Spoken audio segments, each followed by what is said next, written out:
Hello, everyone, and welcome to our live spoiler review of Guardians of the Galaxy Volume 3, the trilogy capper, the swan song not only for the Guardians, but for James Gunn himself. As is usual on this channel, I wanted to do like a proper pre-recorded, edited spoiler review, but there just wasn't time this week. Unfortunately, I still managed to do 2 Guardians videos outside this one, so a proper review and a post-credit scene explained. Go check those out if you haven't. But in case you have seen the movie, or in case you don't care about spoilers, this is the spoiler review. We're going to go through all the things in this film that have to do with spoilers. We're going to spoil who died. We're going to spoil who didn't die. We're going to laugh at our guesses from last week because we were all over the place. To be fair, we were pretty right on some of them. We were pretty wrong on others. Yeah. And of course, yeah, go ahead.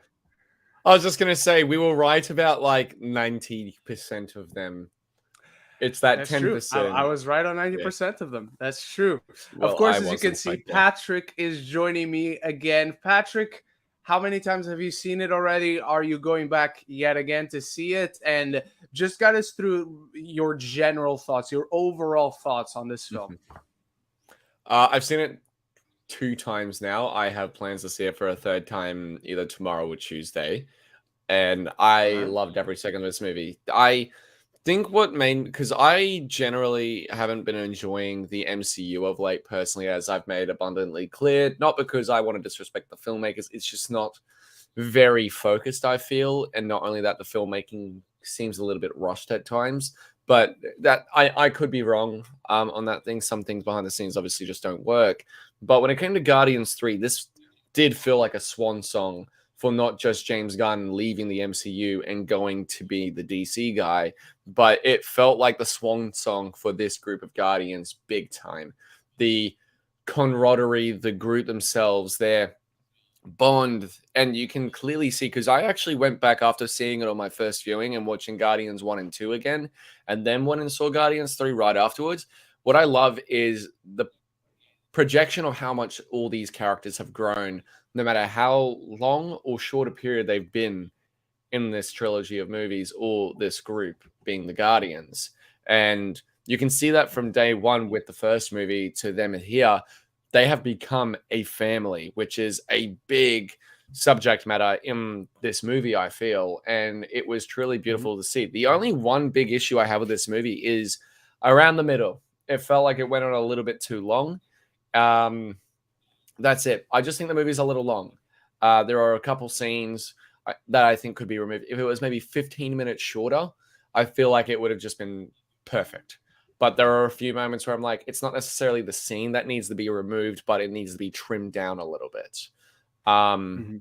Everything they did with the backstory with Rocket, beautiful. We'll get into that obviously a little later.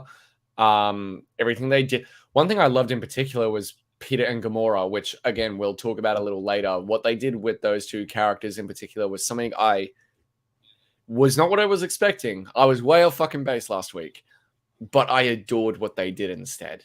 And I think it was better than what I thought they were going to do. But yeah, I love this movie. If I were to actually review it, which obviously right now I'm taking a hiatus from my channel, so I haven't done any reviews, but I'd give it an A. I loved this movie. It was phenomenal.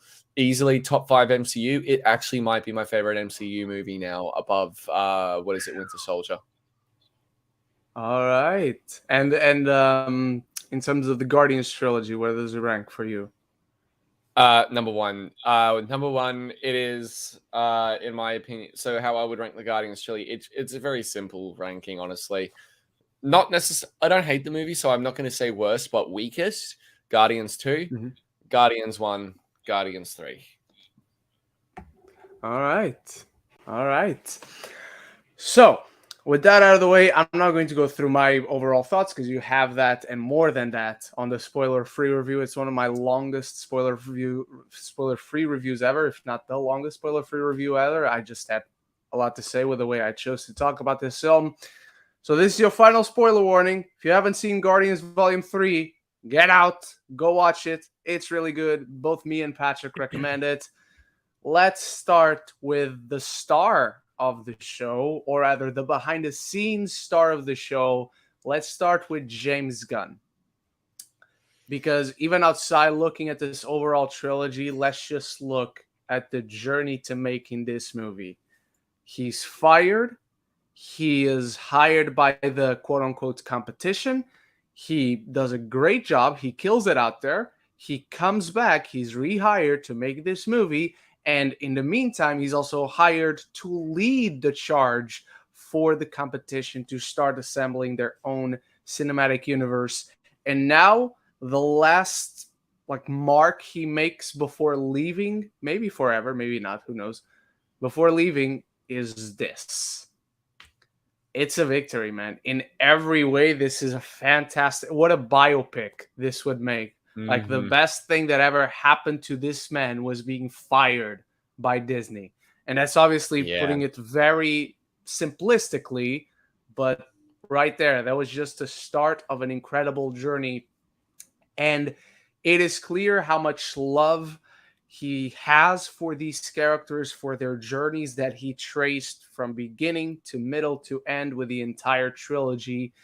And what I will say, despite however many issues I may have with this film, with the second one, with the first one, the things that work here and the elements that work in this film, particularly in Volume 3, feel like James Gunn just pours his literal heart and soul on screen with each of them. One character in particularly, obviously we'll get to it, but it feels, with all the strengths, with all the weaknesses, a James Gunn movie with so much that he has to say with these characters, and it overall feels fulfilling.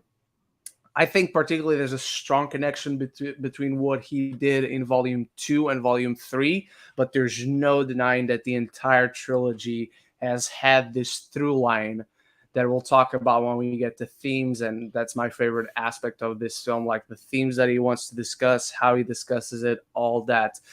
Patrick, your thoughts on the journey of James Gunn, like steering this ship against all tides, all kinds of tides?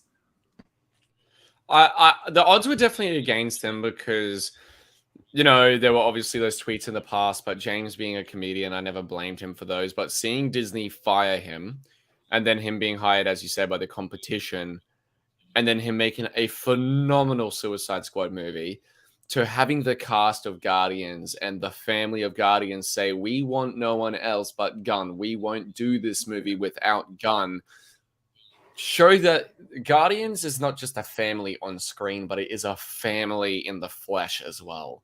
And James Gunn, I feel, has always been passionate about these characters with these actors. Like, there's a reason why he works with people he is incredibly familiar with all the time, people he's comfortable with. Someone like Michael Rooker, he's been working with since day one of his career with Slither, which is a brilliant horror movie if you've never checked it out. I think it's very underrated.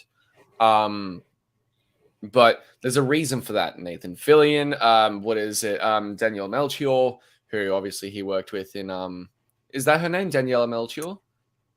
Daniela Melchior, you said it right. You're perhaps the first non-Portuguese person that's like in the film space that I hear saying her name right. So thank you very much. I wanted to make sure I was saying it correct. I thought it was Melchior, but yeah, I was just making sure.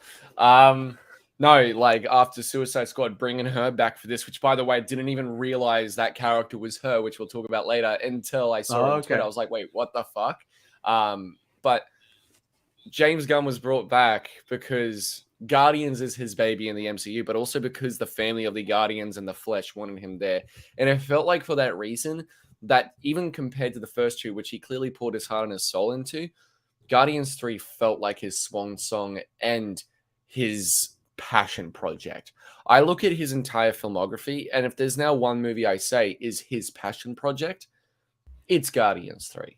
And they gave him, in the end, a lot of leeway with this movie, it seemed. From, I don't think it's a big thing, but the first ever F-bomb in the MCU, I think that's a really low standard to get excited over personally, considering DC and other Marvel movies have done it so many times outside of the MCU. It should not be what you go watch this movie for. No, exactly. like it's cool to see, but it's not. It just shows how PG this entire franchise has been up to this point. If we're getting excited over the first F-bomb, I'm like, yeah, whatever. But it's like a lot of the imagery. There's a lot of stuff that I would regard as body horror in this. There's one particular character, which, if you know who I'm talking about, when I saw that, I was like, this made it into this. What the fuck? And I believe that character was actually played by Pete Davidson, by the way. What? I saw something on Twitter how he had a cameo in Guardians 3, and that's the character that everyone was saying he was, because I couldn't pick him out of the fucking crowd. But apparently he voiced that character. But which character are you talking about? Feel free to talk about it, because it's spoilers. The one that looks like Mr. Potato Head been put through a blender. Oh, shit. I don't know the character's name, but if I'm not mistaken, Me from neither. the tweets I saw, that's Pete Davidson voicing that character. Huh. Okay, that's interesting. Yeah. But like, this is what I mean. That's really cool. Like, I had no idea. I haven't thought, like, I thought about the character because the moment is really cool, but I didn't think about, like, who played him or anything like that. Yeah. But it's like imagery like that, and there's a lot more blood in this movie. Like, it's not a lot of blood, but there is more blood in this movie than what the MCU has allowed for in the past, especially with like certain backstory scenes we'll talk about later with Rocket, which, holy shit, man. But James seemed like he got away with a lot, and it's simple cameos like Daniela Melchior and Pete Davidson, which like shows not only how wonderful of a person he is, but also the family he's created through his entire filmography, to have them be a part of this passion project, it seems, with Guardians 3. And I think it's wonderful.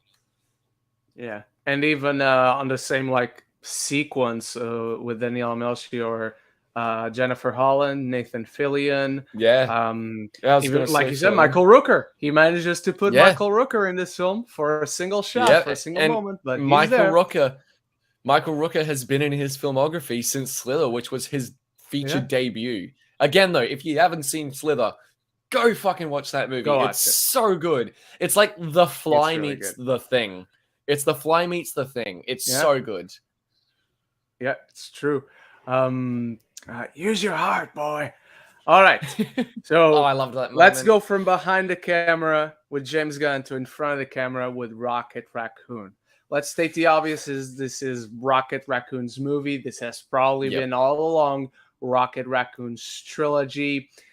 And I found a really cool parallel in here because James Gunn has always said, I see myself in Rocket a lot.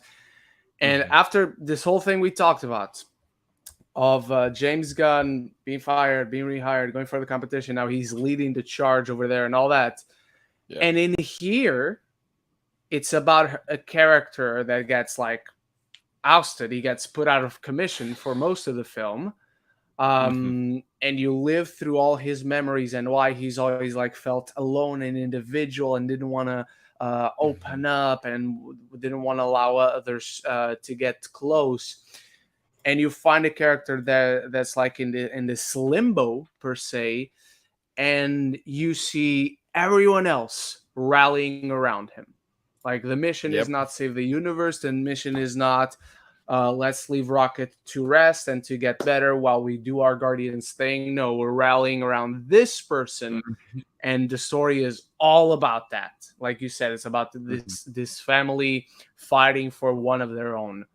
And there's a lot of similarities there between the movie and real life. And I don't remember if the script was already written before he was fired, if it was halfway written, if it was just a little bit written, if this was always like his original idea in terms of like the story. I know like he had a lot of the pieces already in his mind, but there's something about it that really hits, and everything with Rocket in this film hits the right spot perfectly. I have absolutely no notes in terms of Rocket's character development. Structurally, I think you can argue that Rocket doesn't do a lot in this film. He's like out of commission as to create the vehicle for us to get into his psyche, to get to understand him better. Yeah. And so you can argue that Rocket doesn't open up in this film. Like, he has no real like growth in that sense. He has growth, don't get me wrong, I'm not saying he doesn't, but like, there's not a proactive choice from Rocket to open up to his friends. I think that can be argued. And I think, and that's not so much a comment on the Rocket growth, on the Rocket characterization, but the use of flashbacks in this film as effective, as masterful pieces of storytelling that the flashbacks are in and of themselves. The use of them, the insertion of them into the script in certain sequences, I found inconsistent. I talked about in my spoiler-free review, there are moments where you're looking at Rocket, or Star-Lord is like overlooking him, or Nebula's watching over him, Gamora is watching over him, and you just have a shot of him, and then you go into a flashback, and so you understand, okay, we're going into his psyche, he's thinking about this, he's dreaming about this is always like running in his mind repeatedly. There are other moments where near completely different set piece, like completely separated from Rocket. Rocket is not even in the same physical space as other characters, and boom, oh, okay, we're in a flashback because it's needed. So as we talk about this, I'm going into my drawbacks per se. I don't like to use the word issues in this case as we go along. But those flashbacks, so fucking emotional from the moment the film opens with Baby Rocket and the acoustic Creep, which is a song I don't really care for, by the way, but I think it works immensely well in this moment. The acoustic version is not one I love. Like, I love Radiohead. They're so good, but I don't think the acoustic version has been great. But what Gunn does with a lot of his music in this movie compared to other Guardians movies, or like even the Suicide Squad, his music choices not only fit, but he uses versions of the song that fit even better and have a true meaning behind the scene of which the song is backing. And that's something I love. Like, when Creep is used, it is a very dark scene in a way, or more or less, it has this certain tone behind it of which you're like, okay, you're playing this version of the song. I don't usually like it, but it works because he uses certain versions, certain covers, or whatever that fit the moment perfectly. You can have a song, say, what is it? Let's use Rap God, for example. But imagine if Rap God had a more melodic aspect behind it that was more just, acoustic guitar with a little bit of drum backing and everything with like a synth cymbal. You can do so much with that to have it fit a scene like what he did when incorporating the acoustic version of Creep by Radiohead. You can do so much just with an altered version of the instrumentals alone with a song. And that is something that Gunn does brilliantly with this movie in so many occasions. And I loved every song choice. It wasn't as big or anything as like Guardians 1 and 2. It doesn't have there was no big music moment where I'm like, that's a scene I remember with the music because of the music and the cool fight. No, there wasn't a single moment like that. There were, however, so many songs I remembered because of how they fit this scene, as opposed to just being a song that is implemented or incorporated. It is one of the darker toned soundtracks that Gunn has ever used in one of these movies. And I love that. I personally really admired that choice. Yeah, it 100% works, and it works to set the tone. I won't even say necessarily for the movie, even though it sets the big part of the tone for the film, but for Rocket's mindset throughout the film, for where the Guardians really find themselves at the beginning of this film. And then you have the flashbacks, the experimentation, the use, the abuse, the friendships he made, the high tragedy evolutionary of how those friendships, the high evolutionary. And Chocolatey Iwiji is incredible in the role. I just need to say that really quickly. He's fantastic. We'll amazing. praise him as he should be praised. Don't worry. There will be a section for him. Oh, of course. And these flashbacks, a lot of them were fucking hard to watch because it can get very graphic. It can get very dark, very violent. again, I like that there's this really good balance of what you do see that is shocking, that sets you up for the entire film, and then there are things that you don't see. It's just suggested, and because Yeah. you already saw something, gives you an idea and makes it even more creepy. Am I allowed to compare There's it to a certain franchise to give like an idea of how it's yeah, used in a yeah, way? In my opinion, this movie feels like the Saw treatment with the first Saw movie, where there is a lot that is hinted at but not Mm. shown, but that adds to greater Mhm. effect. Like, we never actually see what happens when a man is taken off the reverse bear trap, or what happens to whatever his name is in the we see the end result, but we never see what actually goes on when he dies with the flammable jelly glass on the floor Oh safe yeah. trap. If they went the route of the sequels, however, or like a Hostel route as well, where it showed literally everything, a lot of that emotional impact that is in the flashbacks, I feel would be a little too, one, manipulative, because we see everything going on. And there is a very fine line of being manipulative and also showing too much for the sake of shock value. Yeah. And this movie definitely felt like at times it was really about to step that toe over that barrier, over that line. But there are certain things that you just decide not to show.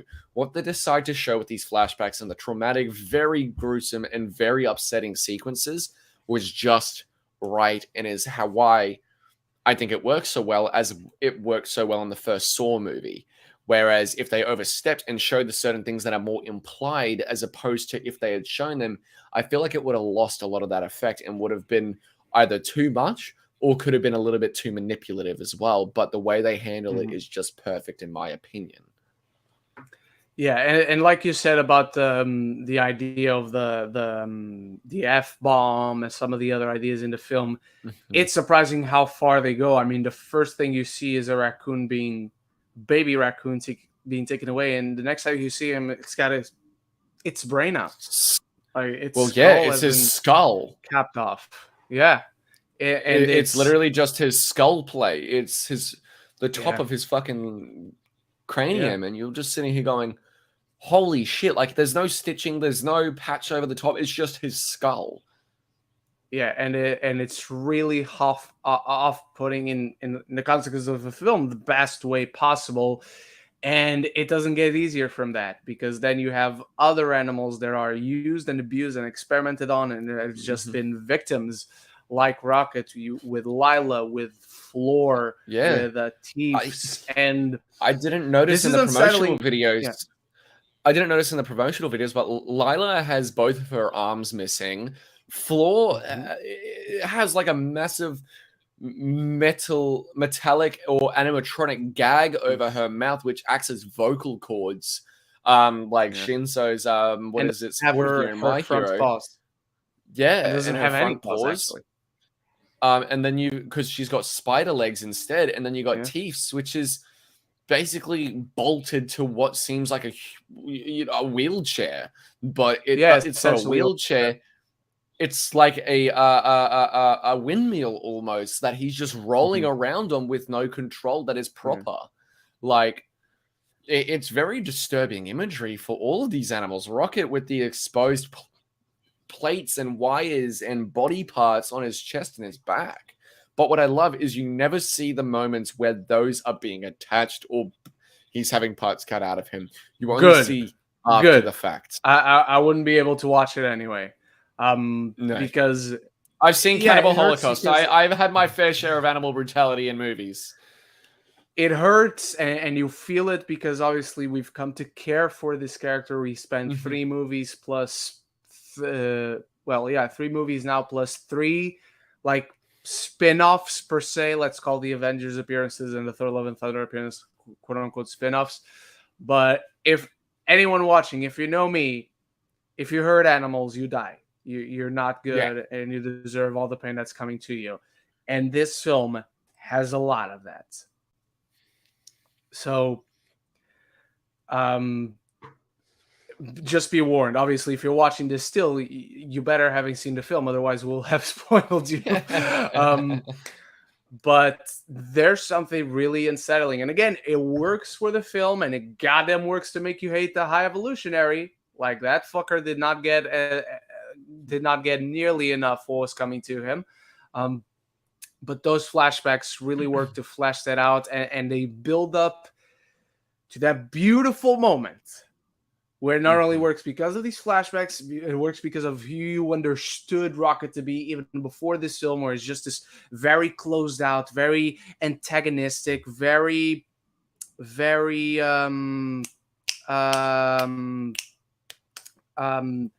very kind of off-putting character. And you see him finding these baby raccoons still there in the cage, and he embraces them and he takes them, and then he goes on to ask his friends to help him and to help him save these people, these animals here, with the whole thing being and there's one guy that really got on my nerves, that on Nowhere, when they're helping like the people coming across, and then come the animals, and he's like, oh, I thought you were only saving the superior life forms. And there's no moment where anyone says anything back to him. Like, you understand the whole thing. Like, yeah, there are no inferior life forms, but it really grated me that no one calls him out on that bullshit. I would have that loved line to see really stuck Groot. out. I thought, you know how you said, Brutal Drax should have just punched him right there, as far as I'm concerned. Yeah, that's true. But yeah, those flashbacks, man, they're great, enriching pieces of characterization, and very dark, very upsetting in a good way, obviously. And I just didn't think they would go there. In a way, I'm glad that they did, but there are moments. I don't remember like a particular shot, but there are moments where I'm like, just tell me when it's okay. But on top of that, yeah. I was just going to say, the scenes that had me really going, oh, what the fuck? I don't know if I do want to watch this, because like you, I love animals. Like, I eat fucking meat. I don't care. I'm not the one hurting the animals because they're already passed on. But when it comes to the fact of like actually hurting animals, and as long as they're treated fairly when they're alive. Yeah, exactly. But what pisses me off is when people physically hurt animals while they're alive, and if it's like a butcher where they've been treated unfairly while they were alive, it's just no thanks from me. But when it comes to the scenes where the animals were being biologically engineered and everything in the tubes and being turned into humanoid things, I saw the pain that the turtle was in, and the kangaroo one made me fucking mad as an Australian. Like, that one really made me fucking mad. Because look, don't piss off kangaroos. They're lovely animals. I get them in my back road sometime, like in the road leading into my street, because we live near a bush. They're lovely animals. But at the same time, like, seeing the pain that turtle in particular was in when it was contorting and turning into like a humanoid thing before it went rabid and everything, like a Resident Evil bioweapon type thing, I just sat there and I'm watching it and I'm like, holy fuck. Like, this is shit that they are showing right now.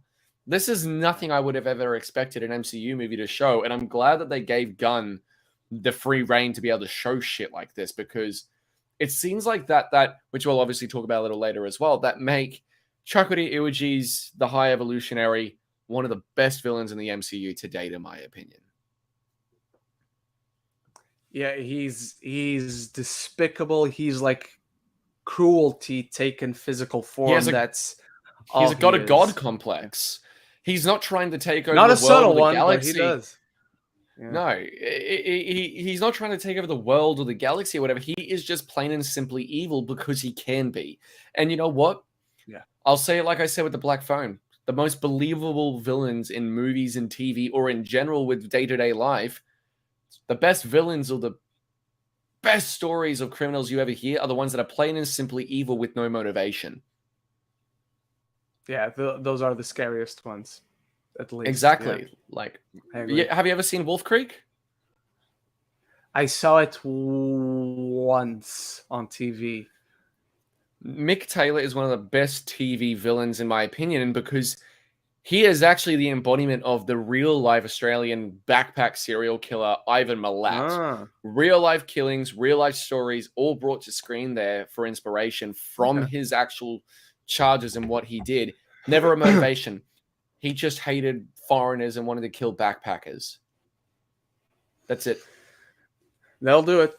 That'll do it. Yeah. But I think what also works for these flashbacks is that you not only get the pain of Rocket and you get to understand him, you also see that he trusted before. He believed in someone before. He got close to someone before. So if he hadn't gone through all those things, it wouldn't make sense, a lot of sense, like for him to hold back so much. Like, why? What's the thing behind there? And so you get these beautiful moments of wholesomeness with them all choosing their names and as objectively silly, playing tag, and the moment where he's studying with a high evolutionary and he sees the sky and a rocket and he's intelligent and he's listening to music and he's like, do we like this? What is this? And they goddamn make him have this tiny baby voice. Motherfucker, you really going for it. And it works so well. And then there's this scary moment that's so frightening. It would be like top 5 most scary moments in the MCU, where you have Rocket realizing like what's going wrong with that transformation chamber that High Evolutionary is using for the animals. And as soon as Rocket figures it out, he gets so insecure. He gets this complex of inferiority. Like, I created you. How can you figure this out? And like you said, the way Chuck Woody plays this, it is spine chilling. And it is so well done. And the look on Rocket's little face. And you just, again, going back to how effective this villain is, you just want to hold and hug that baby raccoon and punch the shit out of that guy's nuts all the way into his throat. So they come out. You want to Johnny Cage him in the nuts over and over again. Exactly. But like, what makes that hurt even more, that scene in particular, is in that scene and a scene or two beforehand as well with the flashbacks, you see a genuine bond beginning to form between the High Evolutionary and Rocket. Rocket genuinely believes that one day he's going to be a part of this new civilization, this perfected world that the High Evolutionary is trying to create. You genuinely believe that Rocket might be a part of that, and Rocket genuinely believes that too when he sees the great and beautiful sky, when he sees the rocket taking off, when he's sitting in the lap of the High Evolutionary and they're just talking as if they're friends or as if he is the son of the High Evolutionary, it seemed like. But that moment where he figures out what is wrong with the fucking chamber and tries to help by giving the advice and he loses his shit, Chuck Woody, once again, plays the scene beautifully. It's over the top, but pulled back at the same time in like a beautiful Nicolas Cage early days sort of way, if he was playing a villain. That's how I would describe it. It's like an early day Nick Cage, insane, but pulled back simultaneously. And I love it. But it's in that scene where you're like, you see the heartbreak in Rocket. You see the pure, unadulterated anger in the High Evolutionary. And just the hatred boiling in his blood for Rocket in this moment. It makes the death, I'll just say it now, of Tief's, Floor and Lila all the more heartbreaking, because it's almost as if he left Rocket alive on purpose to punish him because he created him. How could he know? And he be clueless when he is the one who created Rocket into what he is now. Yeah. Rocket as well, at the end, finding out he is in fact a fucking raccoon. He never wanted to believe it. He never knew this because he was experimented on. He didn't know what he was. For all he fucking knew, he was just something else of which he had been mutilated to look like a fucking raccoon. Like, seeing that moment where he saves the baby fucking raccoons, man, that is the moment where he sees the name of his species. That's the moment that almost brought me to tears. Like, I was like, it's sad, it's uncomfortable to watch at times. I never felt like I was going to cry because I'm going to be honest, the only things that have ever made me cry is Green Mile, Shawshank Redemption, and anime. Like Your Fucking Name, or what is it, Susan made recently, or Your Lie in April. But I'm not a crier when it comes to these things.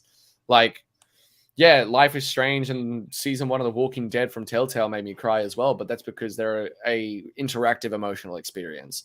But this never made me feel that way. But that one fucking moment where he finds out he is in fact a raccoon and then saves all the baby raccoons and goes to save all the other fucking animals with what seemed like a Noah's Ark sort of thing as they're being transported to nowhere, escaping what seemed like a flooding city on this big ship that's docked with nowhere. It felt like a Noah's Ark sort of thing, and Rocket was Noah to them. It felt very biblical in that moment to a certain degree. But that fucking moment, man, that's the one where I'm like, nope, I'm going to fucking hold back these tears because I don't want this. I don't want to cry. Yeah, there's one scene that you brought up when Lila and Flora and Teefs die, but there's one moment within that scene that you didn't mention. That guy, saying it got my blood boiling, it feels like a massive understatement, because it's when Rocket sees it and he just bursts out in sheer raw sadness, and then the High Evolutionary just starts mocking his cry. Oh, yeah, fucking hell. And I just want to go up to that 16 feet high IMAX screen and punch that guy until there's no more face to punch. That scene, that moment, just and then when Rocket jumps on top of him and starts and again, it's what you don't see. Granted, you see it later on, but like in this moment, you're just fuck yes, kill that motherfucker, go for it, Rocket. Yep. And it's just this moment of finally, there's this sense of satisfaction because it correlates to the character and all that, but it's an entire other story besides the present thing of Rocket being out of his senses and Rocket's trying to save him. But it's this entire thing. It's this entire other story where you get this arc, you get this resolution that is so completely rewarding, of having those emotions, of having gone, oh, this is extremely sad. Oh no, this guy's very scary. Oh, these four friends, their friendship is genuinely and it's beautiful. And then that heartbreak, and then Rocket just going to town on that dude's face. Chef's kiss, completely earned. I love it. It's the only time we've also ever seen Rocket, because he's a very intelligent animal because of what was done to him. But this is the only time I think in the entire trilogy, in Avengers Endgame and Infinity War, the Guardians of the Galaxy Holiday Special, this is the only time we've ever seen Rocket just embrace his animal instincts as well. With how just he being overcome by his emotions.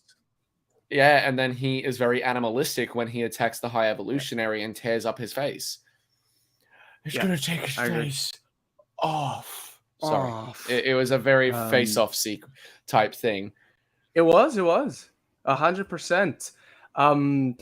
And there's one other moment that hints at it, that he's not quite allowed to be overcome, but it's in the first Guardians when he's drunk at the bar. But thankfully, he has friends at that time, so he's allowed to hold back. People that at the moment he doesn't yet completely trust. He doesn't obviously completely let in. He doesn't tell them what's going on or anything, but it's people that he begins in that moment. I feel now in retrospect, he begins to see these people are looking out for me. And because of this trauma, he still can't open 100% in. He cannot let them know that he's beginning to care for them. But that moment where he's like, I didn't ask to be experimented on and put together like a freak. And when he's pointing the gun at Drax and all that, and now that scene looks better. And it's one of my favorite scenes from Guardians 2. Again, from the first Guardians, not Guardians 2. A film that I really like, but never really liked as much as everyone else. I'll talk more about that, about my ranking, my overall thoughts on the trilogy at the end of this review. Now, let's go into other Guardians, but let's actually go into the High Evolutionary, and then I want to go into the other High Evolutionary's creations, specifically one Adam Warlock. Let's talk about Chukwudi Iwuji. What a villain. I'll say this. He's not quite great. Like there's something in this villain that I thought was Yeah. lacking to take him to that Thanos, to that Loki, to that Killmonger, to that Wenwu spot. He's not much further behind in those, don't get me wrong. He's No. just missing this one piece for me to say, I don't know who I put first, Killmonger or High Evolutionary, or Loki or High Evolutionary, you know? But this is a villain, like you said, and you put it very well. There are people who are just evil because they can be, because they have the chance to have that power. And if they can exert power over someone else, they will. And you have this villain. And I put out a tweet, Patrick, and I don't know if you saw it, but I want to get your 2 cents on this because maybe I'm reading too much into it. That's a fair assessment. But I found it very interesting that this film, with the story it's telling, with this villain that has these ideas and these concepts and this worldview, and James Gunn puts out this movie at a time where it's being discussed that AI could write movies and get on top of movies, and that striving for perfection, and at the same time it's telling this film, it's telling this story where it celebrates the inherent flaws and imperfection of what it is like to be human, to have emotions, to have your own self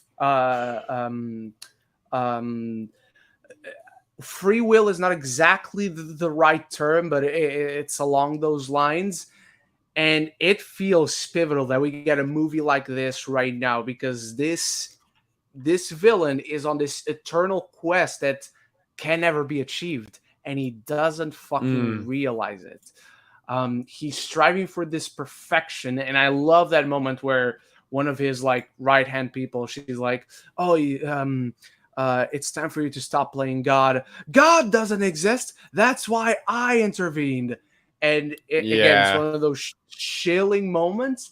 And what becomes of this guy throughout this whole film is that you don't really know who it is, but you don't know who it is by design. You know his goal, and he doesn't have really an identity besides that. And he keeps pursuing it. He believes in this goal of his so much. He has such a strong conviction in this. I think that's what makes him a really good villain, despite not being sympathetic, not really knowing anything about it. I don't know his real name. I don't know where he comes from. I just know that he has this goal, and I know the destruction, the pain, the anguish, the sadness he causes to me watching this film, and to everyone else in the characters film he creates. Like there's a destruction of an entire planet in this film that he created, and he doesn't give a fuck, and he doesn't have any care, any heart for it, and he just, all right, I failed.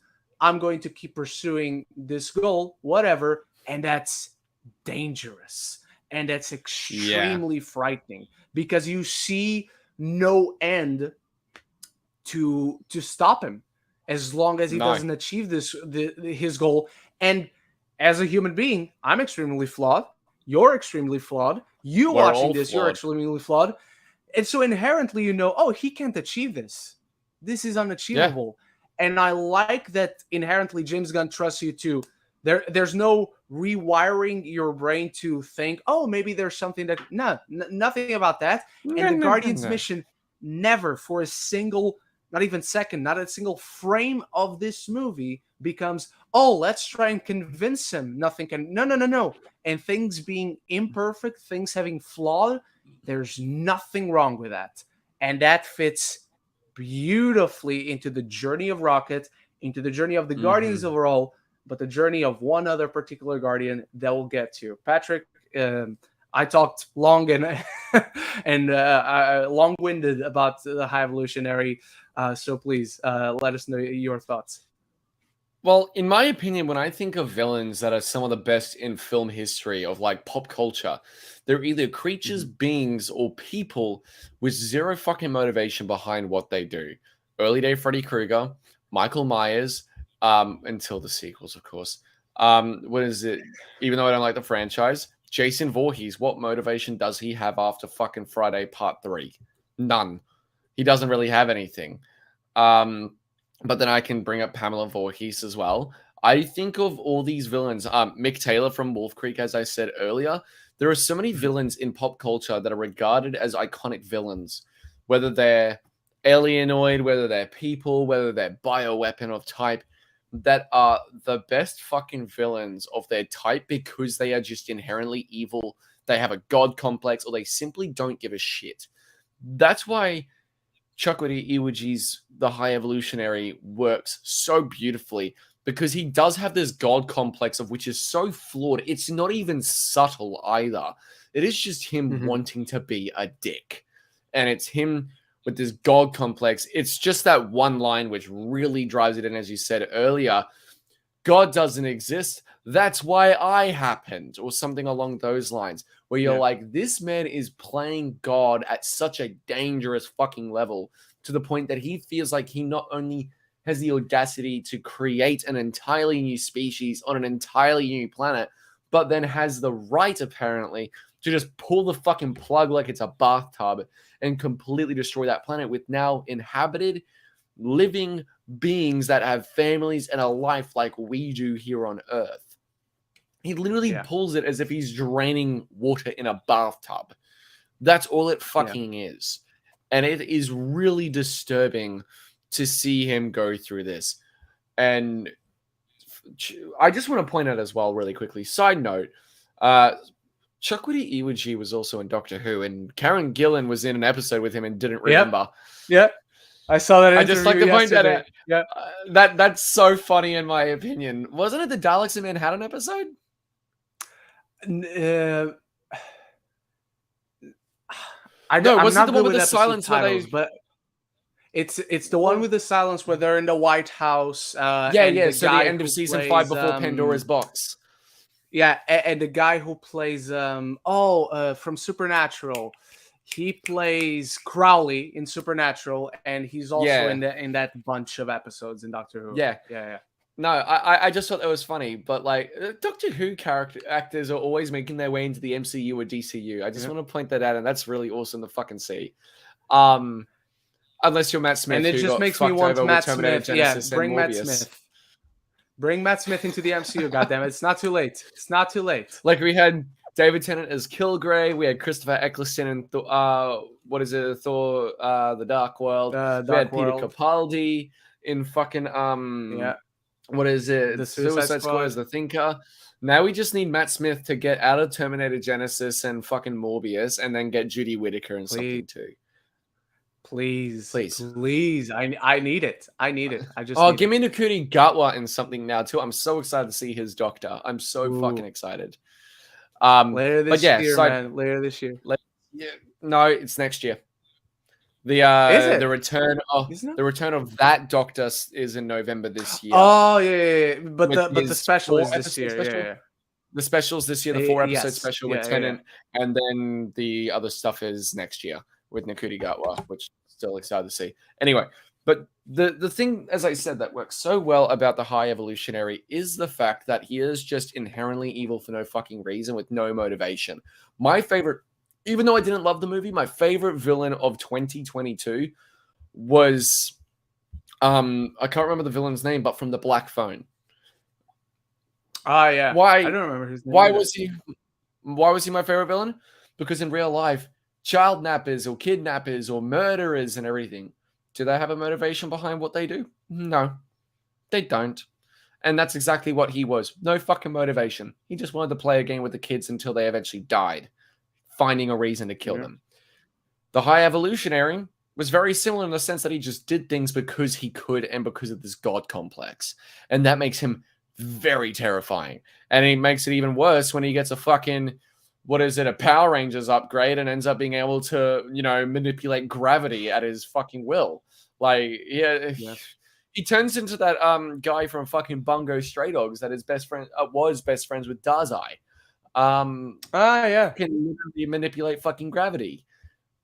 And that's terrifying. But that showdown between him and Rocket, though, where you see those boots at the beginning of the movie, where he's testing out the anti-gravity boots, and then he uses them against the High Evolutionary's fucking gravity. Never even considered that the entire movie. And then it happens, and I'm like, Oh, that's why that was at the beginning of the movie, because it would make no Yeah. fucking sense to just have it turn up. It's always cool when they have those little details and that attention to detail as well. And James Gunn has always done that very well, where if he's going to have something come up for the sake of like a climax or a battle, he makes sure to show that very thing earlier on. And I think that's amazing. And he did that here very well with that. And it made the showdown even more satisfying, especially when the other Guardians come in and help Rocket. It didn't feel like just Rocket's feat this time. Yeah. It didn't feel like he was alone anymore. He found not necessarily new Lila, Teefs, and Floor, but a family of which he could go see the forevering beautiful sky with, which makes that scene, that quick flashing image from Guardians 2 all the more impactful, where Peter is showing Rocket how to fly with a jet pack in the forever and beautiful sky. I'm like, no, that's fuck off. Like when I rewatched it, I'm like, oh, now I'm sad again because I saw that rewatching Guardians 2, and I'm like, fuck, man. But it did make me appreciate what this movie does so well between not just Rocket, but the whole group as well, is it made me appreciate Guardians 2 way fucking more than I did. I'm not a fan of Guardians 2. I've said it before. I said it last week. But Guardians 3, with how it ties up everything, makes everything seem more impactful and more emotional, all the more in Guardians 2 again. And I love that. And it just felt, this trilogy and the holiday special feels like one neat bow where great villains, aside from Roan the Accuser, but that's fine. That's okay. But in this last moment where you said it very well, where it doesn't just feel like Rocket's movie, like it's a victory for Rocket, but he doesn't achieve it alone. It makes it makes him need his friends like he needed all along, and he makes the fact that he trusted them, he finally opens up to them, be earned and feel earned. And then you have the immensely satisfying moment where instead of killing the High Evolutionary, he takes the mask off, and you see what Rocket actually did to him. And it's so satisfying, not because like it's hurting him now or it's causing him a lot of pain, because it's so embarrassing. It's so demeaning for him. He isn't this invincible god. He's not this invincible god that he likes to think he is. And that shot, like, you may not have seen Rocket do that to him, but that shot of the mutilated face where he's missing a nose, he's missing a part of his upper lip, and it's just a skull. I'm like, they're really showing this. Yeah. How full of blood everywhere. Yeah. How did Gunn get the permission to show this? Like, I thought the scene with little fucking mashed potato man earlier, which was apparently played by Pete Davidson, was disturbing enough. But then seeing his face literally get peeled off Nicolas Cage, John Travolta face-off style, and seeing what's underneath, I'm like, they're really pushing this rating. Like, I don't know how it works over there. Here we have it rated M15, but there were some moments where I'm like, this. I don't know like what it's rated here. I know in America it's PG-13. Yeah, here it's not. We don't have the PG or anything. Does it? Because in Australia we have it mature for 15 plus recommended. Yeah, here we have the 12, 15, 18, and all that. We have the U for Universal, but I don't know. Let me see. Guardians of the Galaxy Volume 3 UK rating. Because we have it as it's 12A. General... It's 12A here. 12. Yeah, 12A. And there are times where they're really pushing that rating. Like in Australia, we have the G, PG, but PG is just parental guidance under the age of 12. What is it? We have M for mature audience, recommended 15 plus. Then you have MA, which is MA 15 plus. If you allow anyone under the age of 15 without parental supervision, it's legal. There is a fine. Then there's our 18 plus, where anyone under the age of 18 who views this is up for a fine and legal charges. It is illegal to show them at all. Parents can't even accompany them. And then we have our, what is it?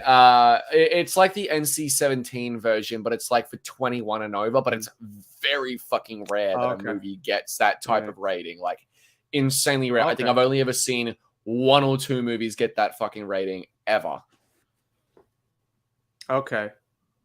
It's like it felt like okay. It felt like when a show it's on its last season, so the showrunners are just allowed to do whatever, and that's what this felt for James Gunn. Hey James, you're on your way out. It's the trilogy. You've made all the movies. No other director of a trilogy. Well, John Watts. But apart from that, like most Captain America, Iron Man, Thor. Well, Ant-Man was also the same director now, wasn't it? So never mind. Was it all Peyton Reed? Was it Peyton Reed? It was. It was. I didn't think Peyton Reed did. I didn't think he did Quantumania. No, he did. Unless I'm subtly Peyton Reed. Yeah. He directed all 3 Ant-Man movies. So never mind what I was going to say. I'm stupid and my point is mute. He also did Bring It On. That's true, unfortunately. All right. So moving on from the High Evolutionary. By the way, he doesn't die. Yeah, you see his ship explode and you can presume he was there, but we don't see him die. So for all I know, doesn't die. He's not dead. I want him back. Show me a body. He's such a good villain. Yeah. All right. So, and by the way, before we move on, one of the best lines is, I wanted to make everything perfect. You didn't want things perfect. You just didn't like them the way they were. And that's such amazing. A good line. Such a good line. All right. So from High Evolutionary, we go to Adam Warlock. Adam Warlock. And this is one of my I don't want to say like outright bad aspects of the movie, like, oh, this brings the movie down quite a lot, because it doesn't. It's one of the few drawbacks I have of this film, but I didn't find it outright bad. I found it mixed. Because I think in concept it works very well. I like the whole idea that the Sovereign were all along creations of the High Evolutionary as well, that they're these beautiful looking, visually perfect being on the surface, perfect beings of a society he wants to create, but they're dumb as shit. And they're yet more victims of the High Evolutionaries meddling with life, really, with existence as it is. And I like that Adam Warlock got out of the cocoon too soon.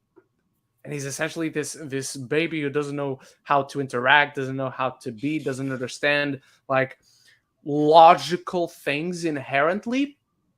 But what the film does really well, James Gunn does really well, is establishing him as a threat. From coming in to get Rocket by order of the High Evolutionary, and he just handles all the Guardians. Yeah, he gets blown away like physically by one of Nebula's blasts, but he's bitchy. He can keep going. He rips Groot's head off.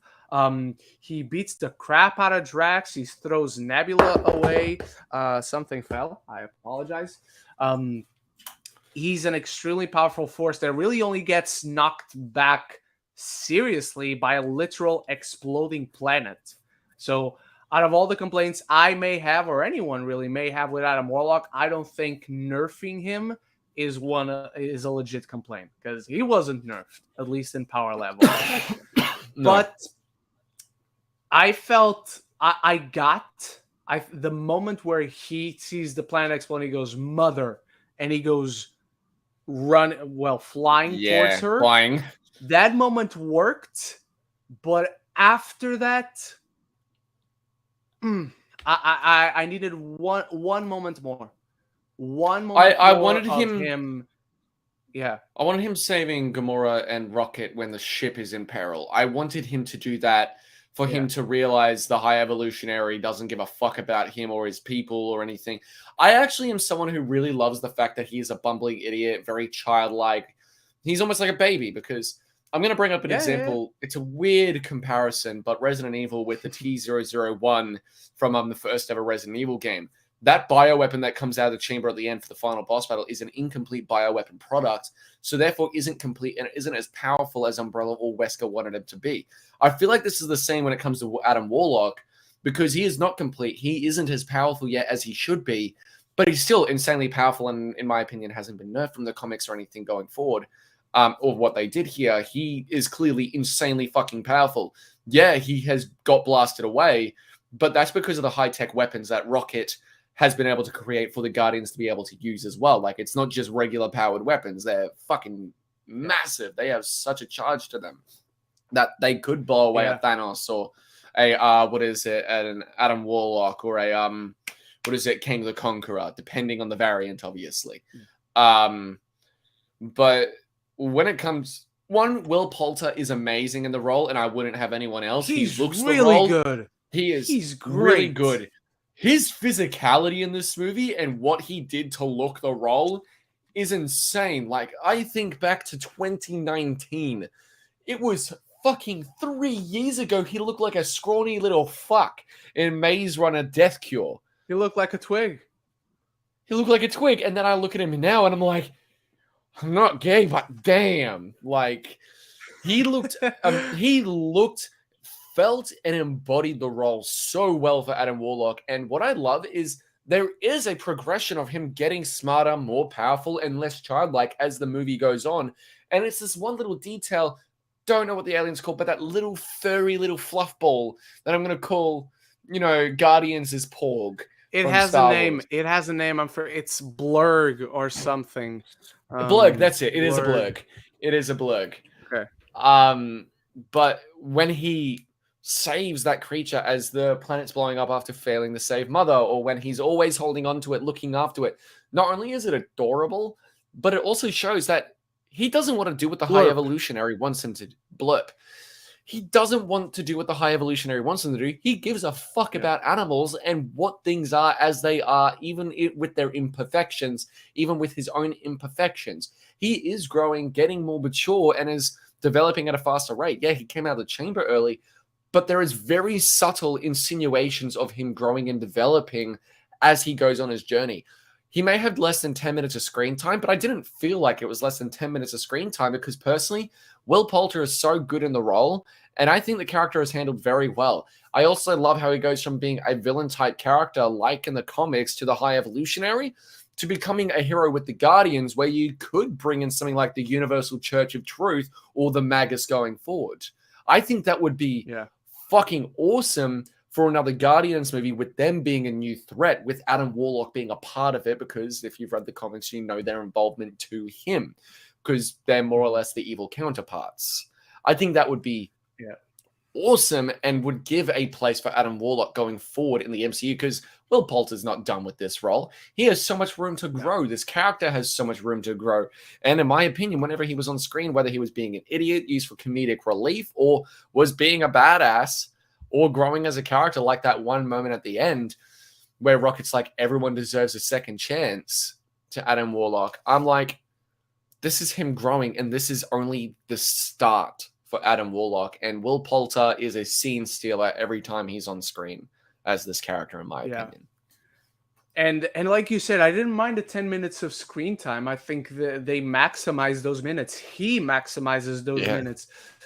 But number one, again, after that, the Elizabeth Debicki character died, after the mother, there needed to be one more moment of him seeing something, like seeing the Guardians camaraderie, like truly seeing the High Evolutionary for who he truly was, like having this moment of realization where he's beginning to question his purpose, especially now that his mother is gone. But at the same time, my other issue is I felt the movie was completed without him.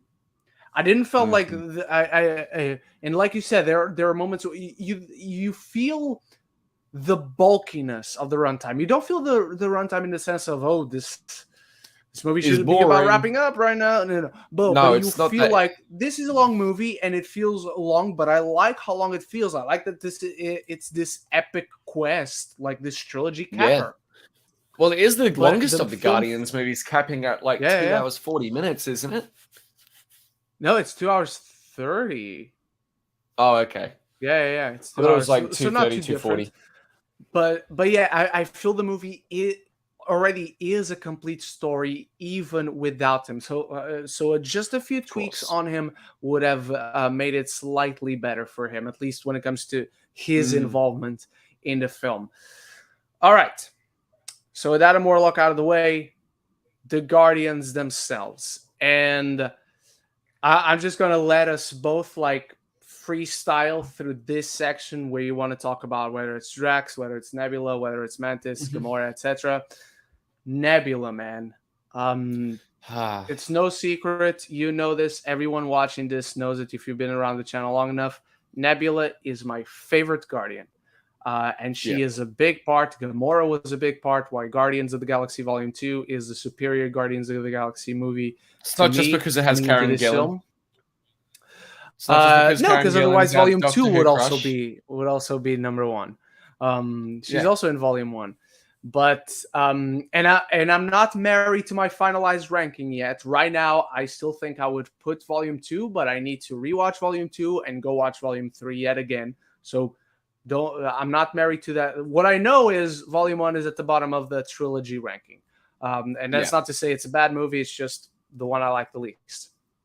Yeah. But Nebula in this film, man, there's a part of me that's like, oh, I wish she had a more prominent role. No, she was a supporting character and a key character. Yep. And James Gunn still found ways, not only to her, to every single Guardian, but to me, obviously, she stuck out because she's the character I connect with the most. He found ways of not having these characters like hovering in the background and then suddenly by the end paying lip service to the idea, the concept of an arc. No, you go through this journey and they have all these interesting beats and compelling conflicts through the film, like when she pushes Drax and Mantis goes, "You do not have the right to push him."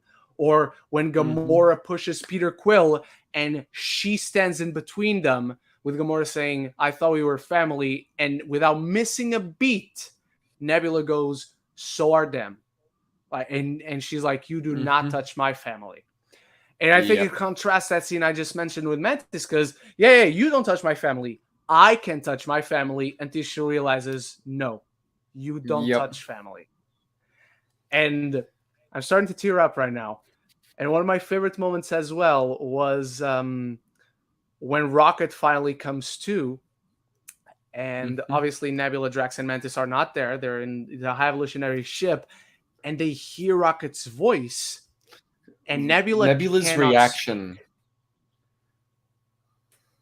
Uh, She she cries in that moment, can't doesn't say a she? word. Yeah. She tears up. She can't speak. She Which like it's Rocket, and she's just overwhelmed by emotion. And you're like, oh, you yeah. care. She cares about these truly. Like it's not just, oh yeah, she said they're family. You see it right here. It's this moment.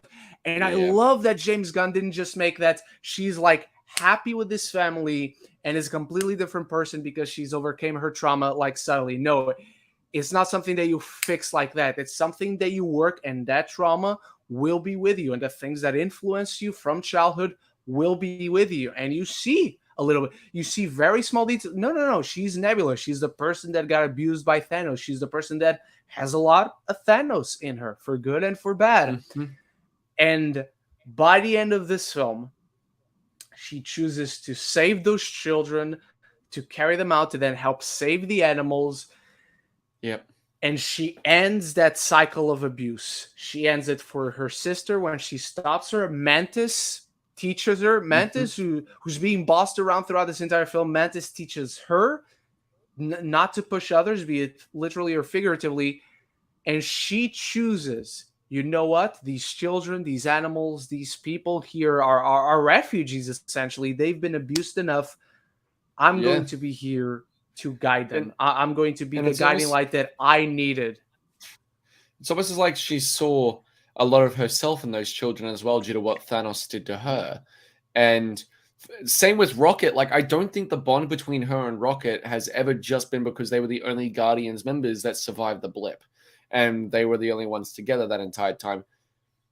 Her and Rocket had a lot in common because of what the High Evolutionary Yeah. did to him and what Thanos did to her.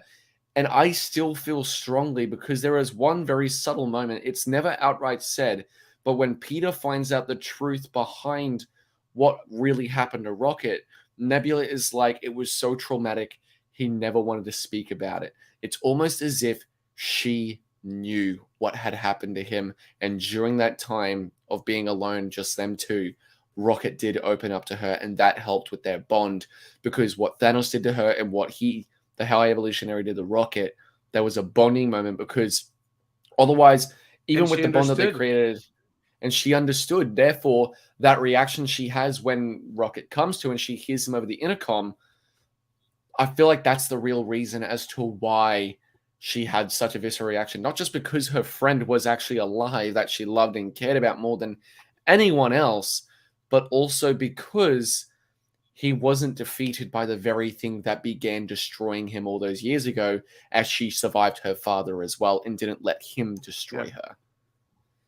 Exactly. And she's also the first one to have a visceral reaction when Rocket gets blasted by Adam Warlock in the beginning. She's the first one to call to Peter. Like, stop everything. And she was the one immediately at his side. Immediately at his side without even hesitation.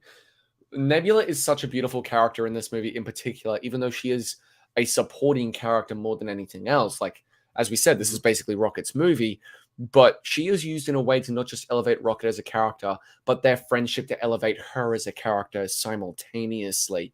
With her showing emotions we have yet to see from her until now.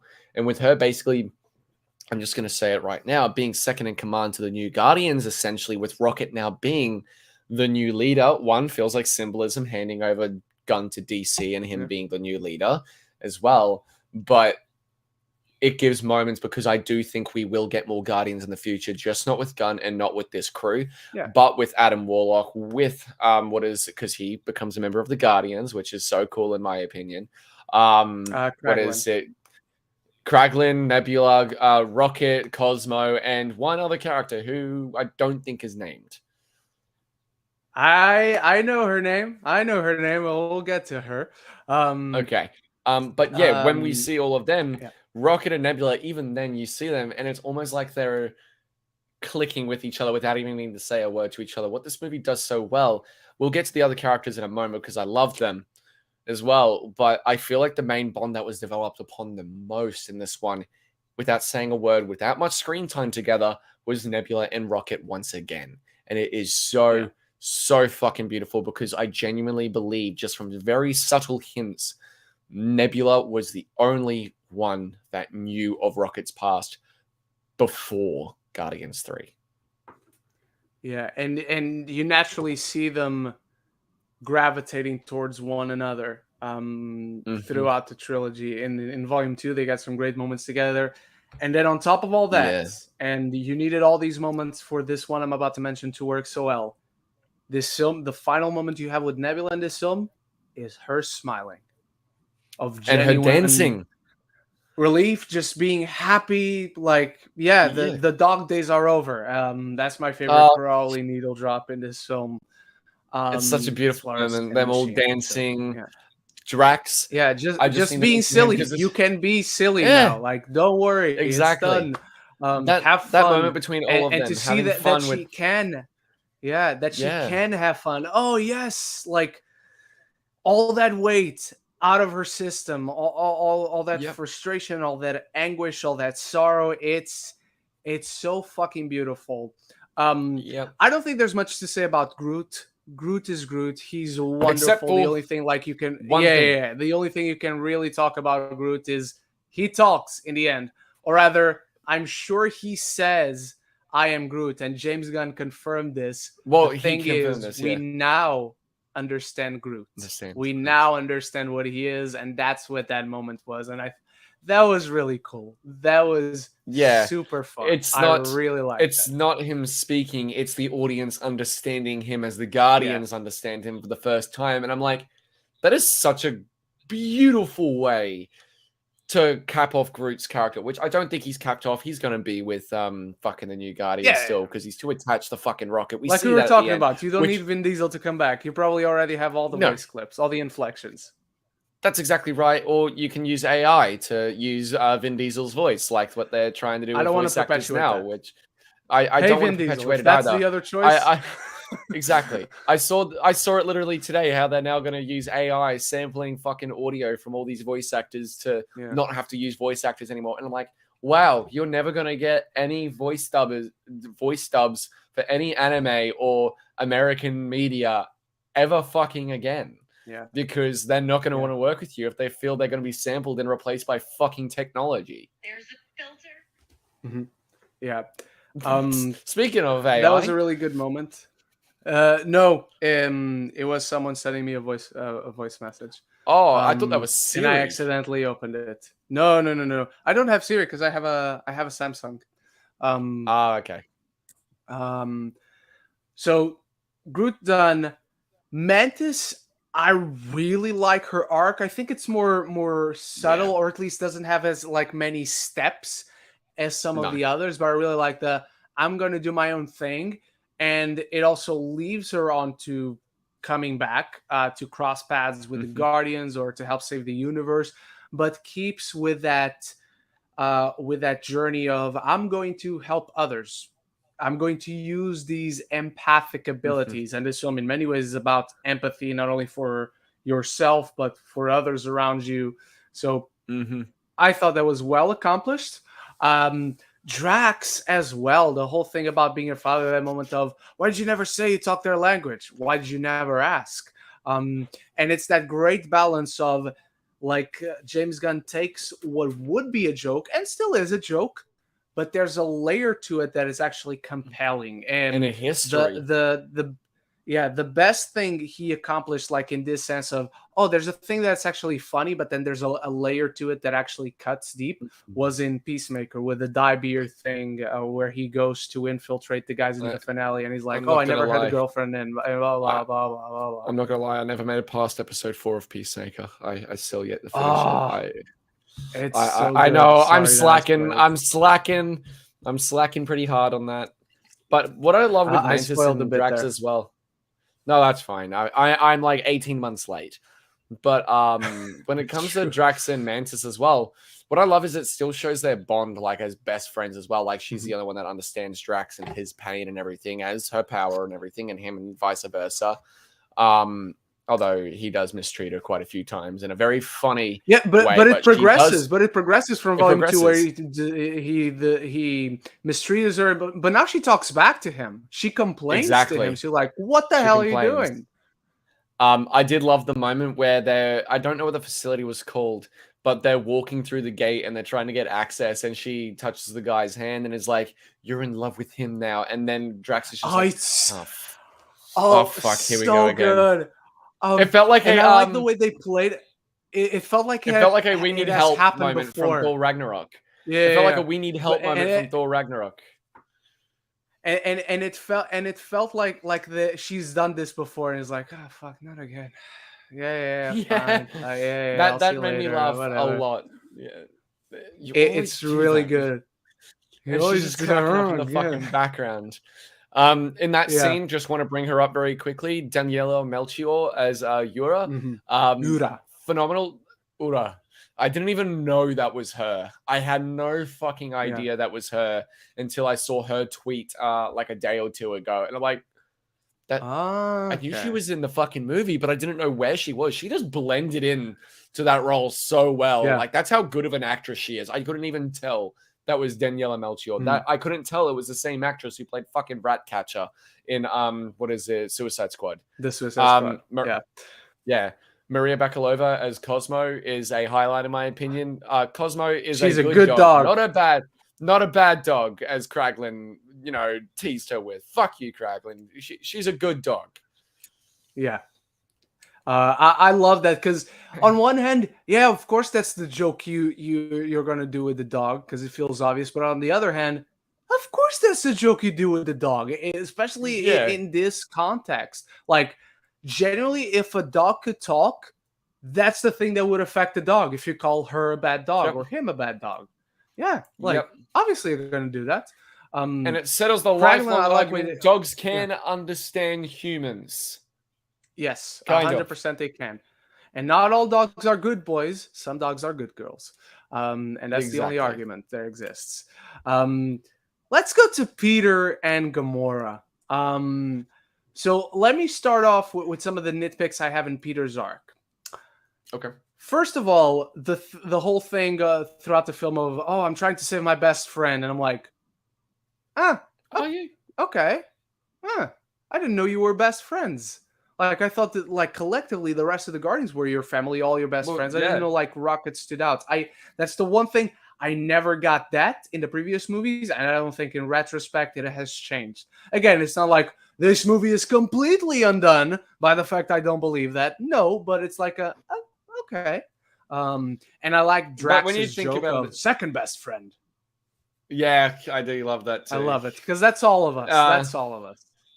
Yeah, I will admit, though, when you think of all the Guardians and who would be Peter's best friend, it does make sense for Rocket to be the one that he would call best friend. Yes, if in hindsight, if Gamora is not there, 100%. I just never saw that in action being developed. No, exactly. Yeah. But without just, his Gamora there, obviously it makes sense for that case. Otherwise, 100%. He would say Gamora is not just his best friend, but also his lover. But exactly. what I love most about Peter and Gamora's arc in this movie, though, and even though I highly disagree with his opinion on the movie itself, Jeremy Johns' point on Peter and Gamora, where he mentioned in his review, which he said the movie was just okay. He had a lot of problems that I don't agree with. But he gave... Have you ever watched Jeremy Johns? I've watched him in the past, yes. Okay, so he gave this a better time if you were drunk rating, which I don't agree with. But what he says at the beginning of the review, where he talked about the whole will they, won't they thing with Gamora and Peter earlier in the Guardians trilogy, and then they did, but then Gamora died, bringing in this new one. If it was another will they, won't they, then they get together, it would have felt like a step back and way too predictable. But Peter accepting the fact that this is not his Gamora. This is a different version from the multiverse. This is a version of Gamora that will never love him back, that will never reciprocate the feelings he had for the Gamora he knew. I actually think was very important to Peter as a character, because Peter in the Guardians franchise, ever since the beginning, has always felt like a character when he was taken away from his family, became a character that was, I want this, so I'm going to get it. Whereas here, it felt like he's a kid. He's a kid, whereas it felt like from the beginning of even this movie to the end of it, he grew up. It's almost as if he came out of that shell and finally matured and accepted the fact that sometimes life doesn't go the way you want it, no matter how much you care about certain people. Sometimes these feelings are just not reciprocated. And in his situation, it is way more fucking complex, because the version he loved and loved him back died. But this version of the woman he loved will never love him back.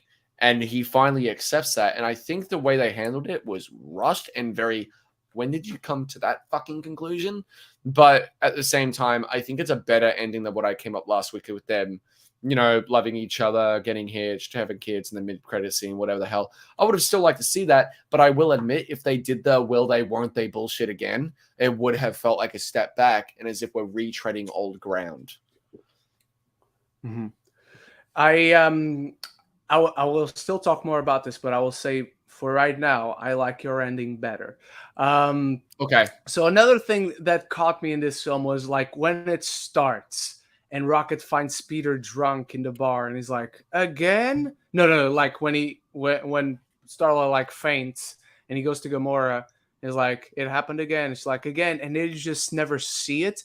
Granted, I'm not saying I have a solution, which is very annoying, coming up with a problem and not having a solution. But I don't know, with the direction this film takes, with the story this film tells, I don't know how you'd insert more of Star-Lord getting drunk and being all lost over Gamora and all that. He has all those confrontations with her, especially in that meat kind of factory sequence, that Orgocorp that's made all out of flesh, and the guards are all made of very flesh. Cool design of a facility, by the way. Very like, interesting. And Nathan Fillion in that scene. It's always I love the Rookie. I love Firefly. I love Nathan Fillion. What can I say? He's amazing. Castle. Still, Castle, yeah, he definitely should have still been Nathan Drake, in my opinion, over Tom Holland, but we won't talk about that today. Fuck, man. Yeah, I'm still mad over that. And I will say this. I don't like, if you saw my spoiler-free review, I said there's something about storyline that I don't like how far James Gunn took it, and that is the death.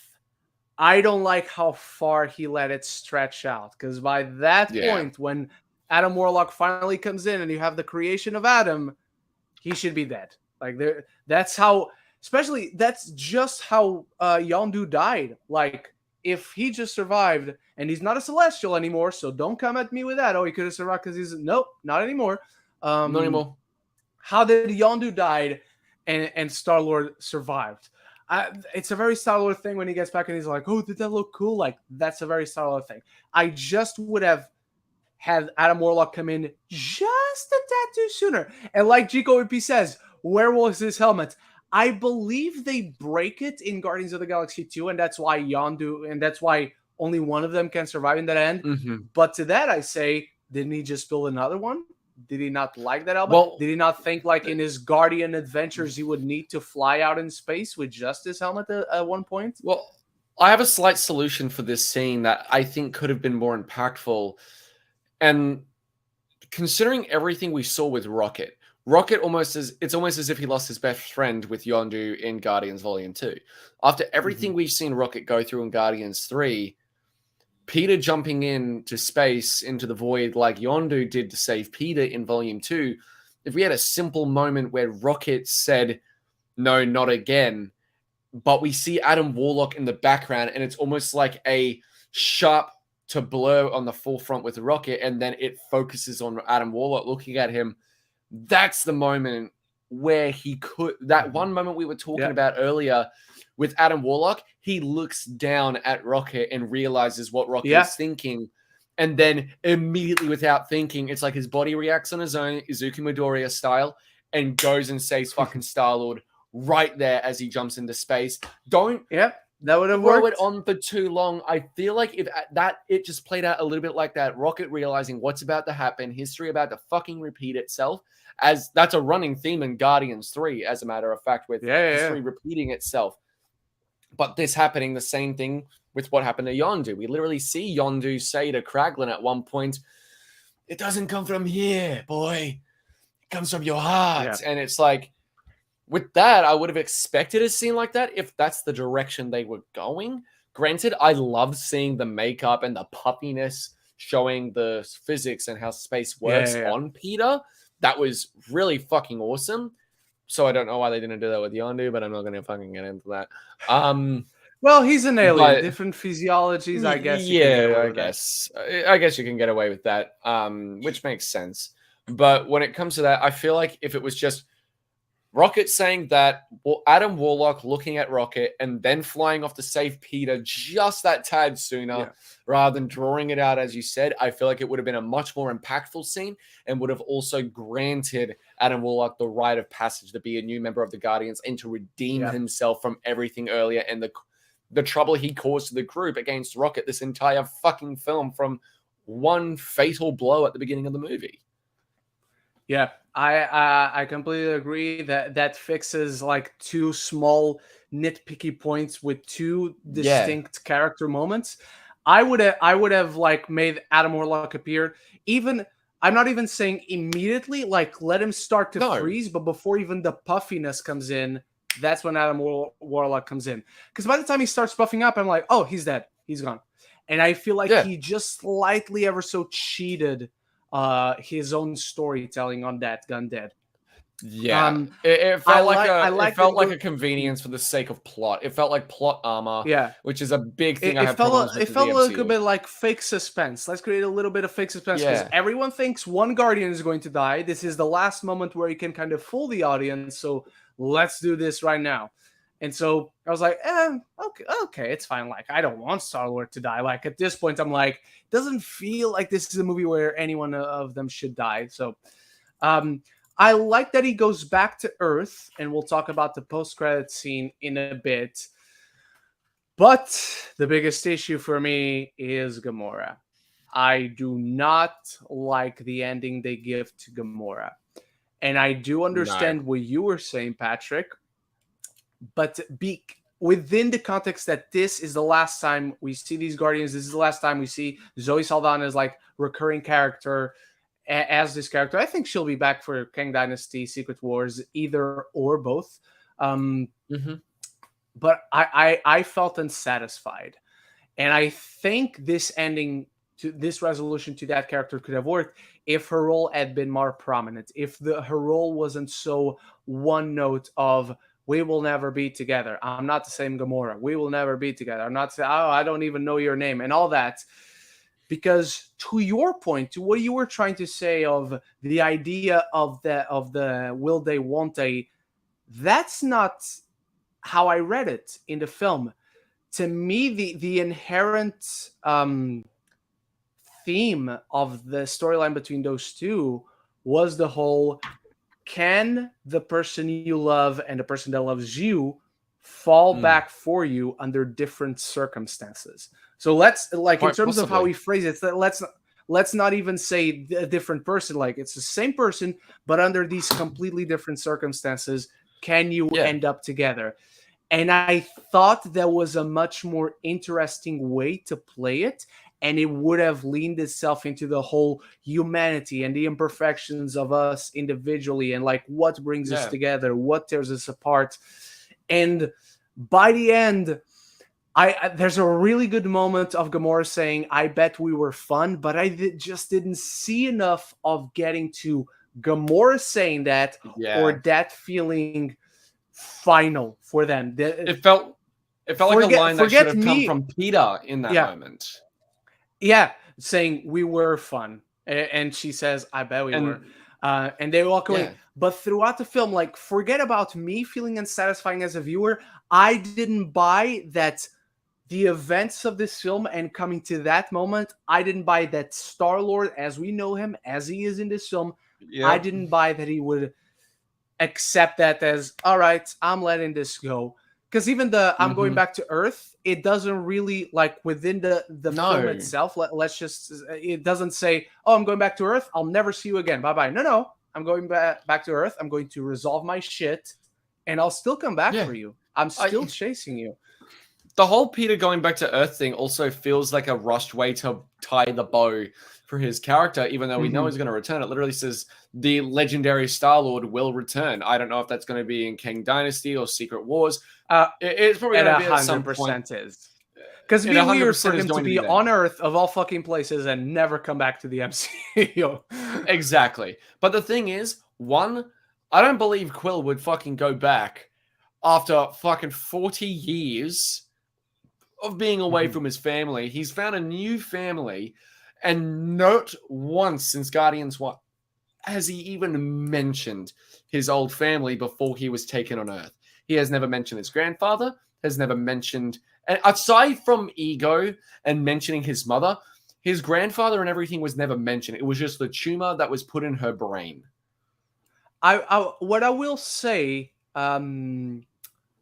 is that being in Infinity War and in Endgame and having been actually back on Earth and meeting finally other people from Earth, I can buy that made him reminisce, and I can buy that he would go back to Earth. What I will say in agreement with you is that I don't necessarily buy he just stay there.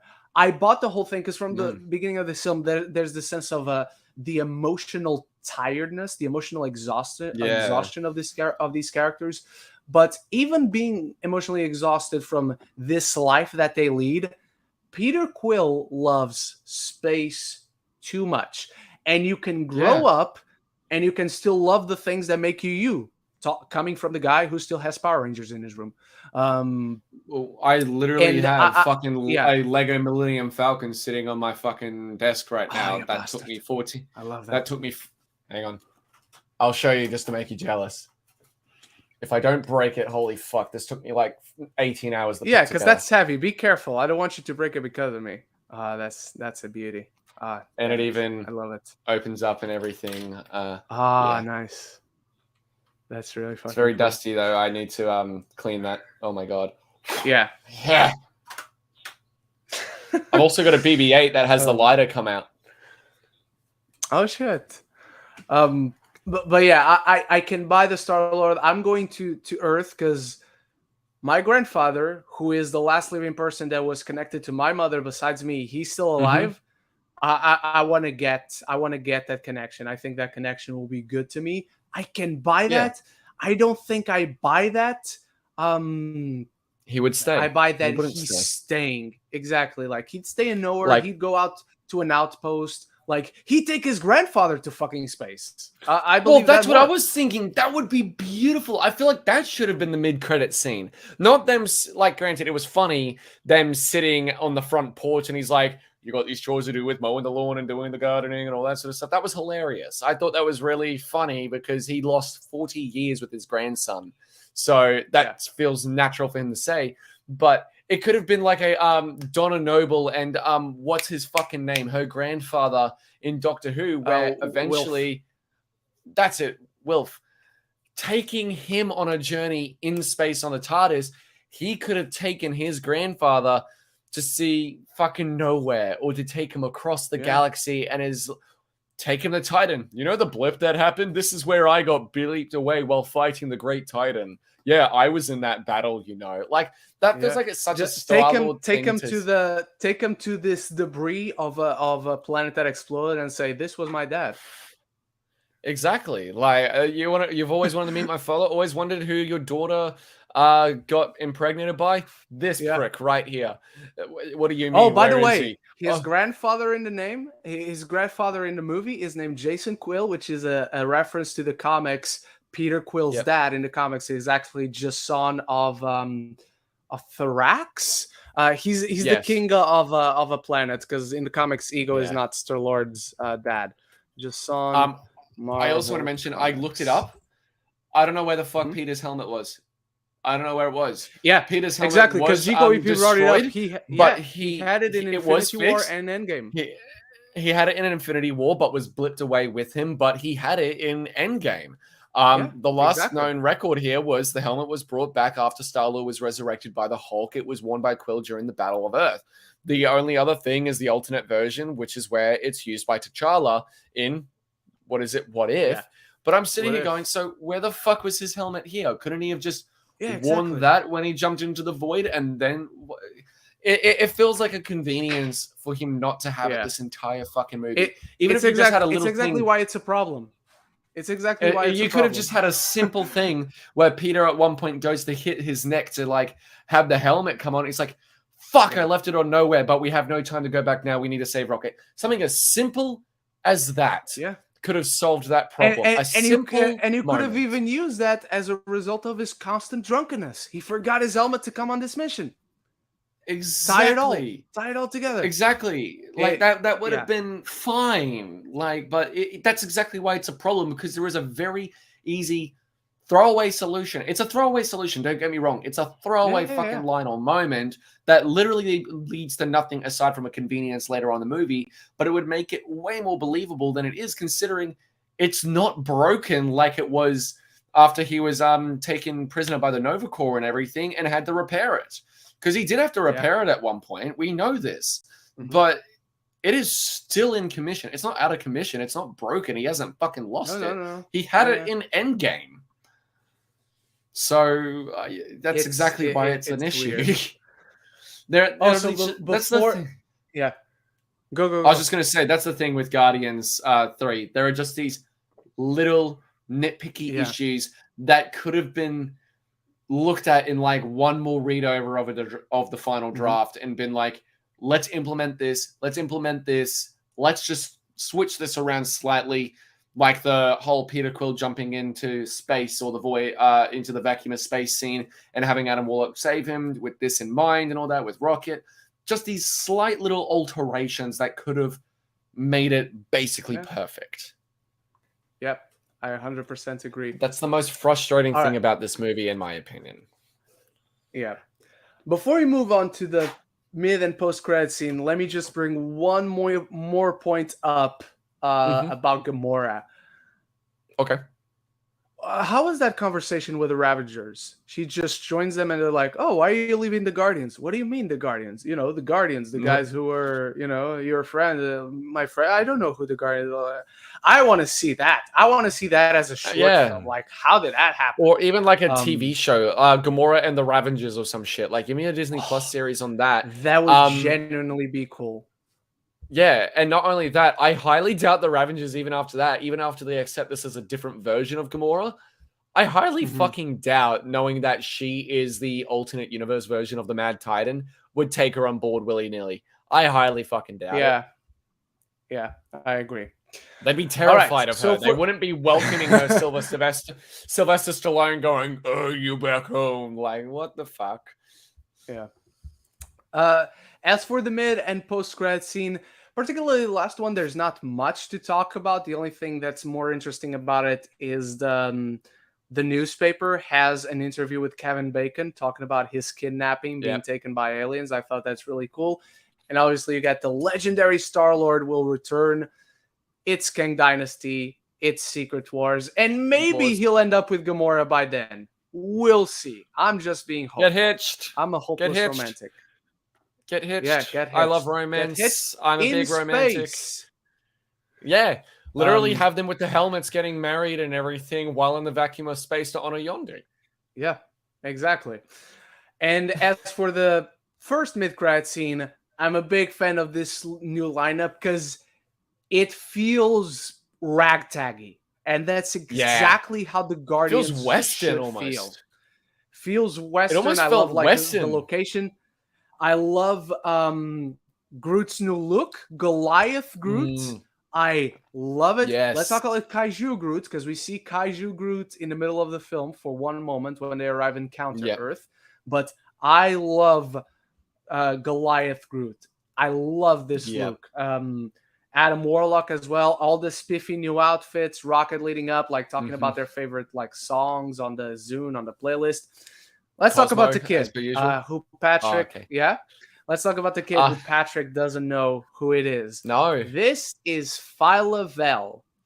I thought it was going to be Moondragon, who in the comics is the daughter of Drax the Destroyer. Obviously, that wouldn't be the case. Phyla Vel in the comics is the daughter of the original Captain Marvel. Again, obviously not the case in this film, but she has gone by many names in the comics. Captain Marvel. She is currently known as Martyr, but most prominently as a member of the Guardians of the Galaxy, she has been known as Quasar. This is a character that a lot of people have taken the mantle of. I've heard the name Quasar before. Yeah, in the comics, you need like these quantum bends to activate the powers, but she's doing it all on her own. This kid is powerful. There's another character who went by the name Quasar called Wendell Vaughn. If you go on Disney Plus to the Avengers Earth's Mightiest Heroes animated series, the greatest Marvel animated series ever, in my opinion. Yes, even above X-Men and Spider-Man from the 90s. There's an episode called either Michael Korvac or just Korvac. I believe it's in the second season. That's when the Guardians show up. Just watch the entire show if you haven't. It's amazing. But that episode is when the Guardians come in. And Phyla Vel is Quasar in that lineup of Guardians. You have Star-Lord, you have... I think you have like the original Guardians in Star-Lord, Gamora, Drax, Rocket, Groot, and Phyla Vel.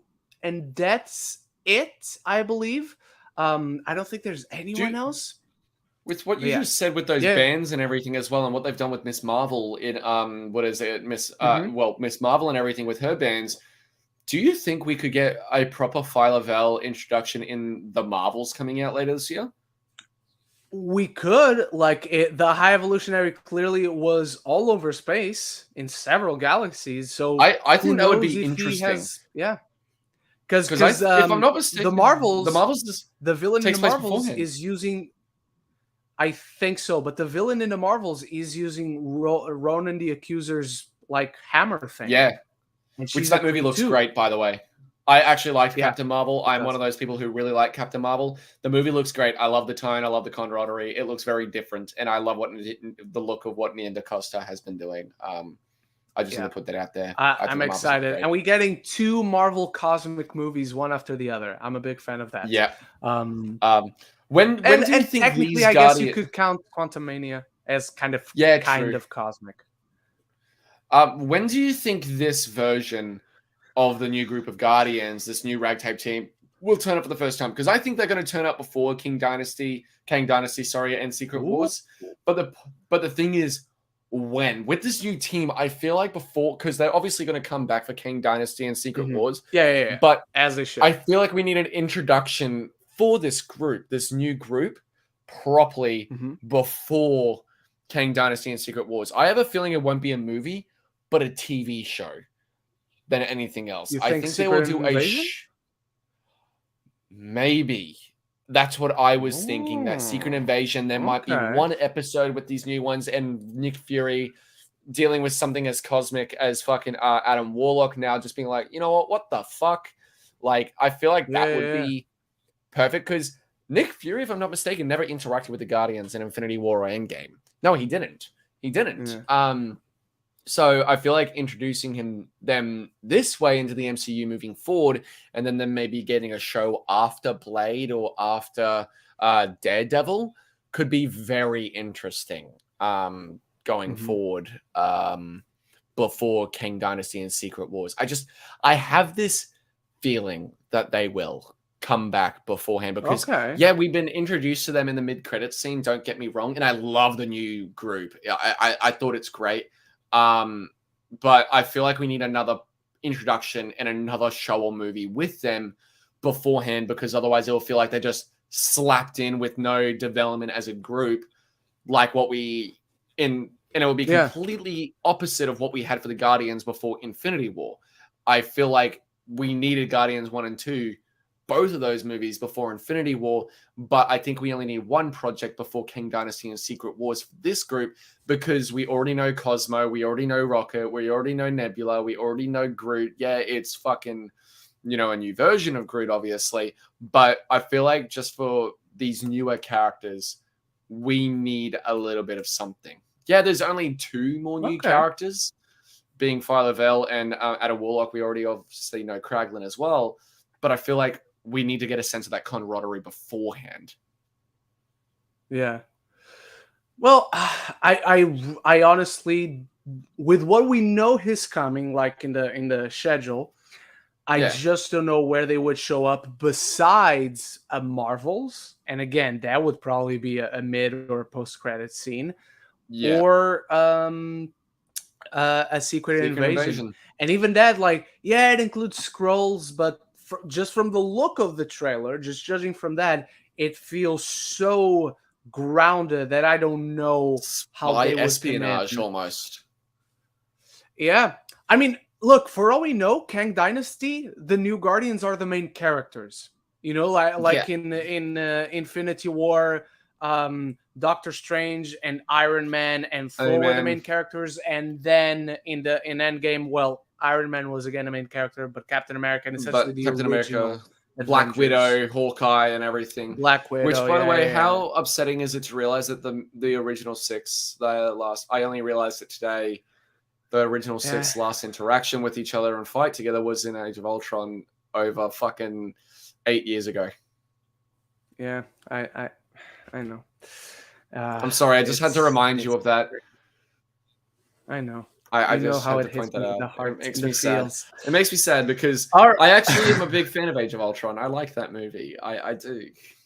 I really like Age of Ultron. Age of Ultron is great. I think Ultron is actually one of the best villains in the MCU. I think he's great. I fucking love him. He's amazing. Jason Spader. I forget what his first name is. James Spader, because he was in was it the Blacklist? Phenomenal. And he is Robert California in The Office, an underrated character in The Office. I don't like The Office. I'm sorry. I'm sorry. That is blasphemous. I'm more of a Big Bang Theory guy myself. I don't hate Big Bang Theory, but I also don't like Big Bang Theory. I'm not one of those that's going to tell you that is one of the worst shows ever, but I'm very indifferent on it. I've watched it all Young- from beginning to end. I watched it all, so I can have an opinion. I will just say one of the best TV show finales ever. That final fucking episode of season 12 is perfection, in my opinion. So good. But Young Sheldon as a whole is way better. All right. All right. And with all that covered, we said our piece on Guardians of the Galaxy Volume 3. It's a great movie. James Gunn, I'll just say what I said on my tweet. James Gunn leaves the MCU in triumph. And if you weren't, and again, Henry Cavill is still my boy. Henry Cavill is my Superman. I am very excited to see what awaits us in the MCU under his guidance. DCU. He has confirmed that Guardians members from Guardians 3 will be returning in Superman Legacy. Yeah. I would love to see Will Poulter as Superman. I'm actually putting that out there. Will Poulter as Superman, I actually am kind of okay with. You know, a lot of people have asked me, like, ever since it was announced, like, who would you cast with Superman? And I don't have one. Like, I don't have one where I think to myself, I want to see this person playing Superman. But if you went Will Poulter, I'd very much buy it. Like, that's one of the better ones I've seen. I still think, if you ask me to choose someone to play Superman, I'd have to think really hard. Again, I have no idea. And I probably wouldn't choose Will Poulter. But out of the many ideas I've seen on the internet, Will Poulter is up there. I've seen some wild takes on the internet. Zoe Saldana as Lois Lane would also be a great choice, in my opinion, as well. I'd actually be all for that. She's too old, I feel, because they're gonna go like similar ages. And young and everything. You know who's being rumored right now? And it's someone I hadn't thought of for Lois Lane, but as soon as I saw it, I'm like, you know what? This really works. Madeline Klein from Outer Banks and really. Glass Onion, yeah. Really? Yeah. I'd be okay with that. Like, that's how I felt when they cast. I forget her name, but she's the Lois Lane, the Superman and Lois show right now. I love Lizzie Tulloch. Yeah. Have you ever seen the show Grimm? No, I've never seen the show Grimm. She plays Juliet and Nick Burkhart, the main character's love interest in that show. And the moment that I heard that she was Lois Lane, I'm like, perfection. Fucking perfection. She is such a damn good actress. I finally started watching Superman and Lois, and it's so good. I'm loving it. I also need to point out, I finally started watching Lucifer. Oh, okay. And I've never seen that one. Oh, really? It's so good. Yeah. I have a friend who loves it. I saw when it originally came out. I saw the first episode and I just tapped out. It wasn't for me, but I have a friend who really fucking loves it. Is that Tyler Calvert? Because I know he's a massive fan of Lucifer. No. It's like a person from my life, not that I met. Okay. Okay. Because I know Tyler, who's in the film YouTube space, is a big fan of Lucifer. Mm-hmm. All right.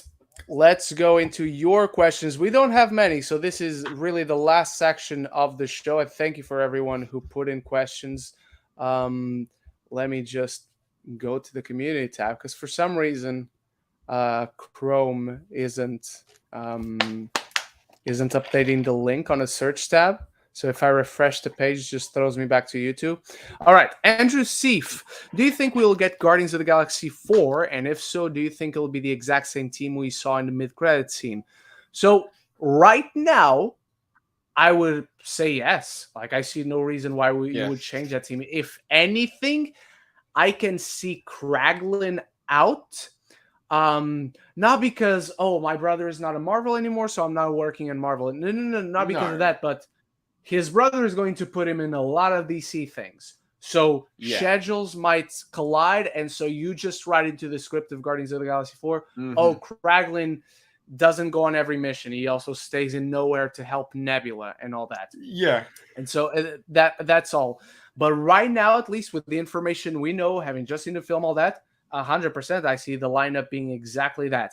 Rocket is a CG character. He was played on set by Sean Gunn, absolutely, but he can be played by anyone. Groot is a CG character. Exactly. Cosmo is he's a CG character. Hell, Bradley Will Cooper, Poulter, get him to play Rocket. yeah, yeah. Get him to do the Will mocap. Poulter, like Patrick said, he's staying for the long run, 1,000%. And Violet, she's a kid, like Love in Love and Thunder. They're sticking around for long as Marvel wants to use them. Do I think we get a Guardians of the Galaxy 4? Yes. I don't think it will be called Volume 4. I don't think it's a James Gunn movie, but I don't think, especially knowing James Gunn is going away, and these characters are his, and he says, oh, let me put this credit scene. If you want the Guardians to not be used anymore, you say, well, no, sorry, James, we need the characters to die or completely be inactive by the end of the film. So don't continue the thing, please. So who would you have direct Guardians for if it were to tough. happen? You know what? It would be poetic. That, well, in a sense, it would be poetic because this person was meant to do a Marvel movie before the MCU existed. He then left because, okay, you know where I'm going. Because the MCU existed and was this well-oiled machine. But even now within that context, the Guardians, very much James Gunn movies. Type. All three of them are James Gunn movies. And so if they were James Gunn movies before, they could now become Edgar Wright movies. And I think the tone, I don't think that Edgar Wright, his style would be incredible. Music? I don't know that Edgar Wright has ever done anything as, maybe with Last Night in Soho, but I don't think he has cut as Pilgrim. Deep as any of, or like, is there a darkness in that film? That's what I'm trying to get at. I think there's a certain darkness in it. There's a certain darkness definitely in Shaun of the Dead and The World's End as well. The World's End has a very big darkness, especially towards the ending of that movie and the themes of friendship that are explored. My personal choice, actually, even though he's rumored to be a part of another project right now, being a Dead Space film adaptation, which I think he's a perfect director and choice for, James Wan. I've seen what he can do with Aquaman. I've seen what he can do with Fast and Furious 7. He has definitely handled movies of similar tone and scale and everything before, especially if you look at Aquaman. A very dark but lighthearted movie simultaneously that is visually stunning. And he knows his way around the fucking camera and how to direct complicated sequences, especially if you saw how they did the one-take rooftop chase in Aquaman. That is just nuts how they filmed that. That's talk about one take. The one take in Guardians of the Galaxy Volume 3. We didn't even talk about that. That hallway. Good. Fucking brilliant. So good. But even though James Wan is basically being eyed right now to direct the Dead Space live action film, which apparently it was between him and John Carpenter, and I'm like, fuck, Carpenter to do that would have been an awesome choice because of The Thing. I think James Wan could do a really good job with a Guardians movie as well. And it's not like he hasn't done superhero movies before. And I think he has openly said before he would be open to doing an MCU movie if given the opportunity. Yeah, that's true. Or, you know what? Let's set the world on fire. Bring in Rian Johnson. All right. Yes. I love Ryan. I love Rian Johnson. He's brilliant. He made the best Star Wars movie since Return of the Jedi. Andrew Seif also asks, at the end of the movie, it says, the legendary Star Wars will return. What project do you think we'll see him in the next? We covered a little bit of this. I definitely see it being Secret Wars. Again, if you want to start bringing the threads together, I think you can do it in the Marvels. But again, I see that as a post-credits and mid-credits. I don't see that in the actual movie. Actual movie stuff, I think you do it in Kang Dynasty. Kang comes to Earth. Star-Lord is on Earth. Like, why is he not intervening? So and he has a reason to protect Earth with his grandfather as well, like the last living member of his family. Like 100%. Yeah, makes sense. Jico EP, would you guys put Bradley Cooper's performance as Rocket here, and not just here, but as one of his best performances and one of the best voice acting performances by a celebrity? I don't know that I reduce it to voice performance. I personally No. just want to call it a performance. And in terms of the Bradley Cooper filmography, off the top of my head, and yes, he's amazing in The Hangover. I love The Hangover 1 and 2. I know, controversial opinion. And I hate and 3 though. the Star is Born as well. He's amazing as well, even though I don't like Yeah, that movie. I He is think phenomenal in I that think movie. that's the only performance that like you can like. What's his best for performance? Star is Born. And yeah, he's amazing in Burnt. He's great in Chef. okay, never mind. The Place Beyond the Pines. Chef. Chef. He is insane in Chef. Yeah. The Place Beyond the Pines is another one, but I'd easily put it up there. His Rocket is easily up there. Chef is still my favorite performance of his, but Rocket is definitely up there with like A Star is Born and Chef, in my opinion. Well, Silver Linings Playbook. I think you're thinking of Burnt. Where he plays Am I a thinking chef. Of Burnt? Burnt. Burnt. It is Burnt. I'm thinking of. Chef, Sorry, Chef was John Favreau and John Leguizamo and Robert Downey Jr. Sorry, my bad. Scarlett Johansson and Sofia Vergara. I do that whenever I mention her because of what is it? The Bounty Hunter. Yeah. So for Bradley Cooper performances, like the big ones, you have Star is Born, obviously The Hangover. Let's just count the first one there.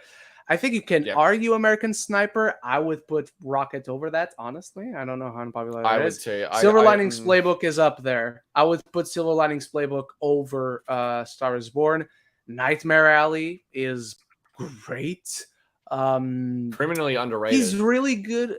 Yeah, he's really good in American Hustle. I would put Rocket above American Hustle. And of course, the eternal classic, Aloha. I'm joking. Yeah. Of course. No, I definitely put it 43. Up there. Movie 43. I forgot he was in that. We forget a lot of actors when movie 43, like Chris Pratt. True. With the 10-minute long shit joke. Yeah. I want you to defecate on me. There's one thing. I'm not even saying one sketch, but there's one thing in that movie that was funny, and then the sketch keeps going. And that's the Hugh Jackman Bullchinian joke on his chin. Yeah. That's funny because like you see it, oh my god, that's really funny, and then the sketch keeps going. But that's how a lot of the jokes in that movie work as well, especially the Elizabeth Banks one. Like that went on for too long. Yeah. Even the "I want you to poo on me" with him and Anna Faris. That was funny for like 30 seconds and got a good chuckle out of me, and then it keeps fucking going. Yeah. That's that entire movie. That's the review. It feels like the worst type of Monty Python. Yeah. Sorry, my bad. That's okay. That's okay. Jigo, favorite song off of Awesome Mix Volume 3. Also, it's funny how the Beastie Boys' No Sleep Till Broken played in this, and also in Super Mario Brothers, also starring Chris Pratt. And for the second time in a sci-fi franchise with Zoe Saldana, used the Beastie Boys song with this, and that's true, and the Star Trek movies. Best. That acoustic version of Creep. I think I have to go with Dog Days Are Over. I mean, it's Florence and the Machine, so it's tough for me not to say that inherently. But yeah, I think I'm going to go with that one. Because you guys know, like, I talked about this when it came to Endgame. I talk about this when it comes to Return of the Jedi. I talk about this in a lot of like trilogy cappers. I'm a big fan when you can give it a sense of finale. And even though one of my overall issues with this film was there's something anticlimactic about looking at this as the end of these Guardians' journey, there was still a sense of a finality, like for Rocket, for Peter Quill. I don't necessarily like the endings themselves, but there was a sense of that, and that song is a big part of that. It gave me the same emotional resonance, but in a very different way to Into the West when Frodo goes off and everything at the end of Return of the King. Yeah. Do You Realize is also very, very good. Jigo P, after watching this movie, does it make you appreciate the previous two films in retrospect? It makes me appreciate Volume 2 specifically even more than I already do. It makes me appreciate moments, or one specific moment, maybe two specific moments in Volume 1, just like Volume 2 at the time, made me appreciate the one note performance or characters. Not the performance wasn't one note, the characterization of Nebula in the first movie. So yeah, it does in a lot of ways, but more so Volume 2. What about you, Patrick? Yeah, I said it earlier. It made me, Yeah. because I've never been the biggest fan of Volume 2, but it did make me appreciate Volume 2 way fucking more. Yeah. Jigo EP, how'd you rank MCU trilogies from worst to best? Iron Man, Captain, Guardians, Spidey, Ant-Man, and you can include Thor if you want. I will include Thor. You guys know I adore the first Thor. You guys know I adore Thor Love and Thunder. Thor is the weakest trilogy for me. Really? Then I will. Yeah. I think it's just the most inconsistency when you look like at the trilogy itself, like as a whole. Oh, okay. I I can might get like that. individual pieces of it more than any of the Guardians movies, for instance. But as a trilogy, I think it's one of the more. I think it's the most inconsistent. Then, on top of that, I'm going to go Iron Man again for a lot of the same reasons. The original Iron Man is still in my top 10 movies in the MCU. The other two are very near the bottom. Really? Even Iron Man 3? Yeah. Even Iron Man Wow. 3. Again, you guys know I at least like everything in the MCU. Even She-Hulk, which is the worst show, and Iron Man 2, which is the worst movie. I think they're watchable at the very worst. I don't necessarily like them. If I'm going to watch an individual movie, I'm not necessarily going to choose Iron Man 2. Obviously, if I'm marathoning the MCU, I'm choosing that. But I find it watchable. It's enjoyable. Yep. I don't take too much out of it, but I find it enjoyable. So Thor, Iron Man, Ant-Man. Right now, I'm still going to put Guardians in third, Spider-Man in second, and Captain America in first place. Guardians might edge Spider-Man out. It's just a matter of me rewatching the Spider-Man trilogy, not just No Way Home, and rewatching the Guardians trilogy as a whole. But the Guardians and Spider-Man, they are very, very close. Okay. But you can't top the Captain America trilogy. Okay, so worst for me would be Ant-Man. I love Ant-Man. I love the first Ant-Man to death. I think it's a great, fun, family, very small-scale movie. Ant-Man and the Wasp is watchable, but I definitely wouldn't put it on willingly unless I'm marathoning something.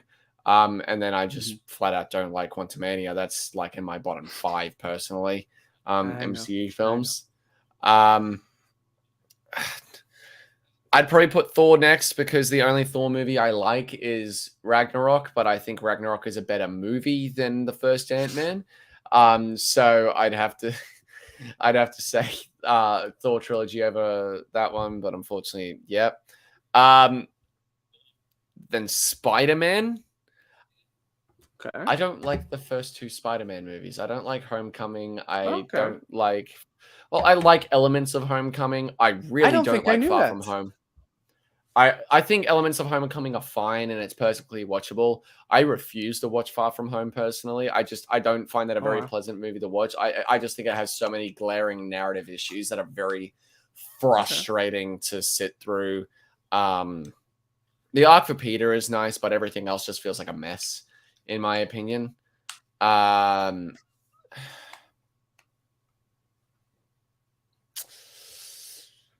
Captain America. You got Iron Man, Guardians. Ooh, hot take. I love the first 2 Captain America movies so much. Winter Soldier, though, it was my favorite MCU movie, but it does have a lot of issues regarding how it is filmed with action scenes. I have never been the reason I love Winter Soldier so much is because of the espionage nature of it, the smaller scale compared to even the World War I styled Captain America, the First Avenger. But the way they film action scenes and how it clearly has amazing choreography, but it has the need to be like, with quick cut editing, it's everything I hated about the Taken sequels. It's everything I hated about the Resident Evil final chapter. When it comes to fight sequences, I don't feel the need to have it filmed handheld, shaky cam with quick cut editing. It feels like a disservice to the incredible stunt work that is on display, but everything else about that movie I love. That is like the one issue I have with Winter Soldier. I don't like Civil War. That is a very fucking frustrating movie, in my opinion. The thing between them never should have happened, in my opinion. The argument never should have happened with the Sokovia Accords, because Iron Man forgot one fucking thing. Wasn't it the government that tried to nuke an entire fucking city? But they're getting mad at them because... and he doesn't give a fuck, but he's willing to sign a contract with the government, even though it was only a couple, maybe 1,000 people that died with the Sokovia incident with Age of Ultron, but millions would have died if they would have nuked fucking New York. So why the fuck did he want to sign this agreement? No. But that wasn't the government. That was Shield. Shield is not the government. Okay, but that's still like, why would he be willing to sign this when if they didn't have free reign, whether it's Shield or the government, doesn't matter? What's the word I want to use? There's a weight on his conscience. I was going to say there's a weight on his guilt, and my brain was like, that doesn't make sense. Think again. Well, I understand the weight on his conscience, of course. He's a hero. Cap also felt that. What is it? Natasha also felt that. Hawkeye also felt that. They were all involved in that incident. They all felt that weight. But at the same time, it was because of that one lady speaking to Iron Man. I completely get that. That made him feel that guilt even further. But at the same time, it never felt like Tony took even a remote moment to think, hang on, if we don't have this free reign, they could, whether it's Shield or the government, just nuke a city and we could do nothing about it. Yeah, that's Tony Stark to a T. But I love Civil War. I'm not going to stop defending it. Anyway, I don't like Civil War. It's one of the most frustrating movies, in my opinion, no matter how much I like the airport fight. Boo this man. Next up, I would have Iron Man, because I love the first Iron Man. I think Iron Man 2 is fine. I have a lot I don't like about it, but I don't think it's inherently horrible. I definitely like it more than The Dark World. I think The Dark World is an even bigger mess altogether. When it comes to Thor, again, perfectly fucking watchable. It's by no means the worst MCU movie. I'd actually, admittedly, probably put Quantumania as my least favorite now. But Thor: The Dark World, like, I've watched it over the years, and I used to hate that movie, but I sit there and I'm like, there's still a lot to appreciate here. At least Christopher Eccleston is a villain, no matter how bad of a villain Malekith was. Christopher Eccleston gave his fucking all as Malekith. He really tries. I don't think he's quite having fun. It's not one of those, like, he's having a blast playing this role. Nobody. He is perfectly Christopher Eccleston, giving 100%. Exactly, and that's something that Christopher Eccleston, even in the Cobra Kai, fucking G.I. Joe, Rise of Cobra, he still really tried in that movie, and that's one thing I'll always say about Eccleston, even in his worst Doctor Who episodes, he always tries. I also love Iron Man 3. I'm like Griffin in the way that it's up there in like my top 10. I adore Iron Man 3 so much. I'll still judge Iron Man and Tony for, hey, here's my fucking home address sort of situation with all those preps members around. I'm like, what the fuck is wrong with you? But everything else about that movie and how it became big scale Iron Man from the previous two to him being smaller scale, having to make trinky dinky things out of fucking nothing, bringing in Ty Sheridan and everything. Not Ty Simpkins. Amazing stuff. I think that is amazing. Very different movie if it was still Sheridan. It would have been a much worse movie too. Nothing against Ty Sheridan, but I just don't think it would have worked as well as Ty Simpkins, especially when Ty Simpkins at the time was just coming off of Insidious as well. So he was just a rising star. But I think Iron Man 3 is great. And then obviously number one, Guardians of the Galaxy. I think even though I'm not a big fan of Volume 2, Guardians 3 made me appreciate it more. And I've never said I hate that movie. I can still watch it. I think that Kurt Russell as... Is it Kurt Russell? Yeah, it is Kurt Russell as Ego, isn't it? Yeah. Sometimes. He's amazing as Ego. I think the stuff with Ego and Star-Lord is amazing. It's just these other little things in the movie that I have problems with. And it feels way too fucking slow at times, personally. But that's more a problem with me. expecting a Guardians movie to be more fast-paced, upbeat, and colorful, action-packed, as opposed to just standard, down-to-earth storytelling with good characters. But that's my own problem. It's nothing against the movie, and I will never deny that. It's like I'm not a big fan of Back to the Future, but that doesn't mean it's a bad movie. 100%. But that's how I feel. Like, yeah. All right, and final question. Gico AP asks, thoughts on the criticism from negative reviews about the movie being too dark and unpleasant compared to the first two with animal cruelty. To me, it makes perfect sense. As Gunn said, this is Rocket's story. And the first two has hinted at his traumatic past, and it makes you understand why Rocket is the way he is. So the last section of the question, like, it's essentially what we covered on the spoiler review. I don't agree, like, with being too dark, and like, of course animal cruelty is dark, of course animal cruelty is unpleasant. That's kind of the fucking point. And I don't know, I haven't seen the specific I know that this is a complaint in negative reviews, but I haven't read or seen these negative reviews. And to me, from the way I'm getting it, and again, if I actually watch the reviews, maybe I'd feel completely different. I'm not saying otherwise. But to me, it comes across as if, I hate violence in films, and John Wick is an extremely violent movie. So that's why it gets a negative review. And I just don't think it's fair. I would say, really think about that again.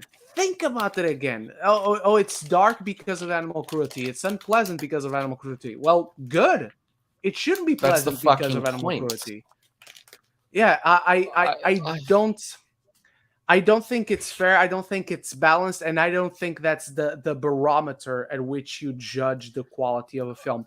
Is it unpleasant because of animal cruelty? Well, good. The film made you feel unpleasant and made it feel like it was super dark because of the animal cruelty. That's the point. So that's a core element of the story and the narrative they're telling. And if it's making you feel dark and unpleasant, guess what? That's more a positive than a negative, because that was the tone that the movie was going for and the emotion it was trying to emit onto you as the viewer. I personally, Dari Fiend here, I personally have never ever agreed with the idea of giving negative feedback for a movie because of it being too dark or too bright. It all depends on how they handle the story and if that was the intention. If it's like, say, Alien versus Predator Requiem, where it's too dark for the sake of being nothing but fucking unpleasant by, injecting predator or xenomorph eggs into the stomach of a pregnant woman, that's just gross. That's just fucking unpleasant. But this is why I'll always defend the first Human Centipede movie, however, because, it's a vile, fucked up premise, but that's the point. The feeling that they're trying to get onto you is that this doctor is sick, that he's unwell in the head, that this isn't something that should be done. So the body horror and them showing these explicit scenes works because that was the more or less the emotion that Tom Six was trying to get across, unlike the Human Centipede sequels, which were just fucked up for the sake of being fucked up body horror.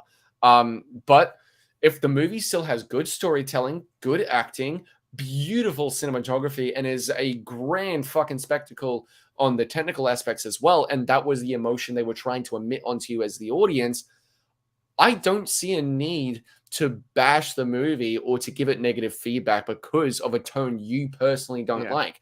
I don't like Back to the Future, as I said previously, but that's because of me. It's not for me, but doesn't mean it's a bad movie or anything wrong with the movie whatsoever. I think it is perfectly fine to say you're not a fan of this tone of the movie or you're not a fan of this type of movie, but to judge it fairly and still give it a positive review just because it's not for you. I think that is totally okay. Just because something's not for you doesn't mean it's a bad movie, in my opinion.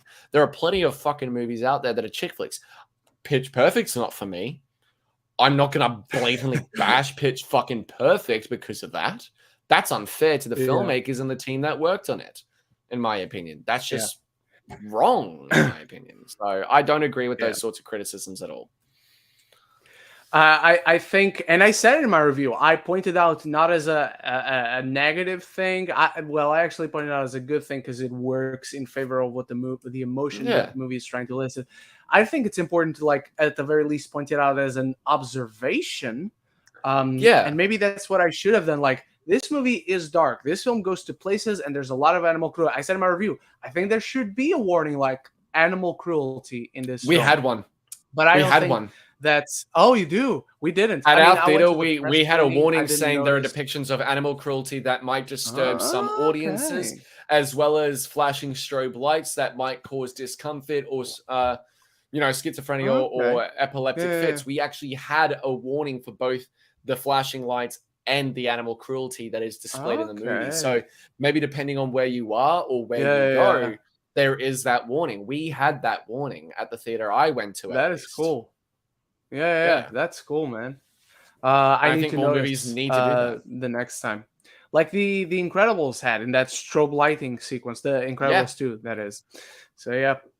All right, everyone, and that does it. That was the final question, and that is our Guardians of the Galaxy Volume 3 spoiler review, spoiler chat, spoiler discussion, whatever you want to call it.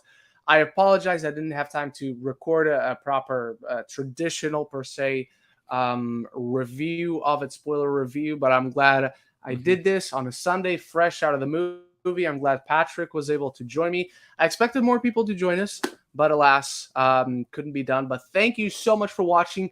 I actually have 3 days until Thursday, so I will work on something more videos to give to you guys. I'm watching Sisu on the 7th, Fucking lucky on bastard. Wednesday. So yeah, and next week, Fast 10, baby. It's finally here. The journey of the family ends. Begins to end. I don't I care. know. I saw the clip that they released, and I'm like, fucking Toretto Jr. just killed like 10 people. And he's Don't like, tell me. fucking... I don't watch clips. I don't watch clips. I don't watch clips. Okay. I don't want to know. Sorry, I forgot about that. I forgot about that. I just saw one clip, and I'm like, really? Why? I'm ready for the silliness. Give me all the silliness. All right, everyone. Thank you so much for watching. Stay tuned for what's to come here on this channel, on Patrick's channel, if you come back to it. And thank you again for your questions. Thank you for joining us. Go watch Guardians of the Galaxy Volume 3 again. I certainly will do it in the next few days. Patrick will as well. So until the next one, love each other and love the movies. Bye-bye, everybody.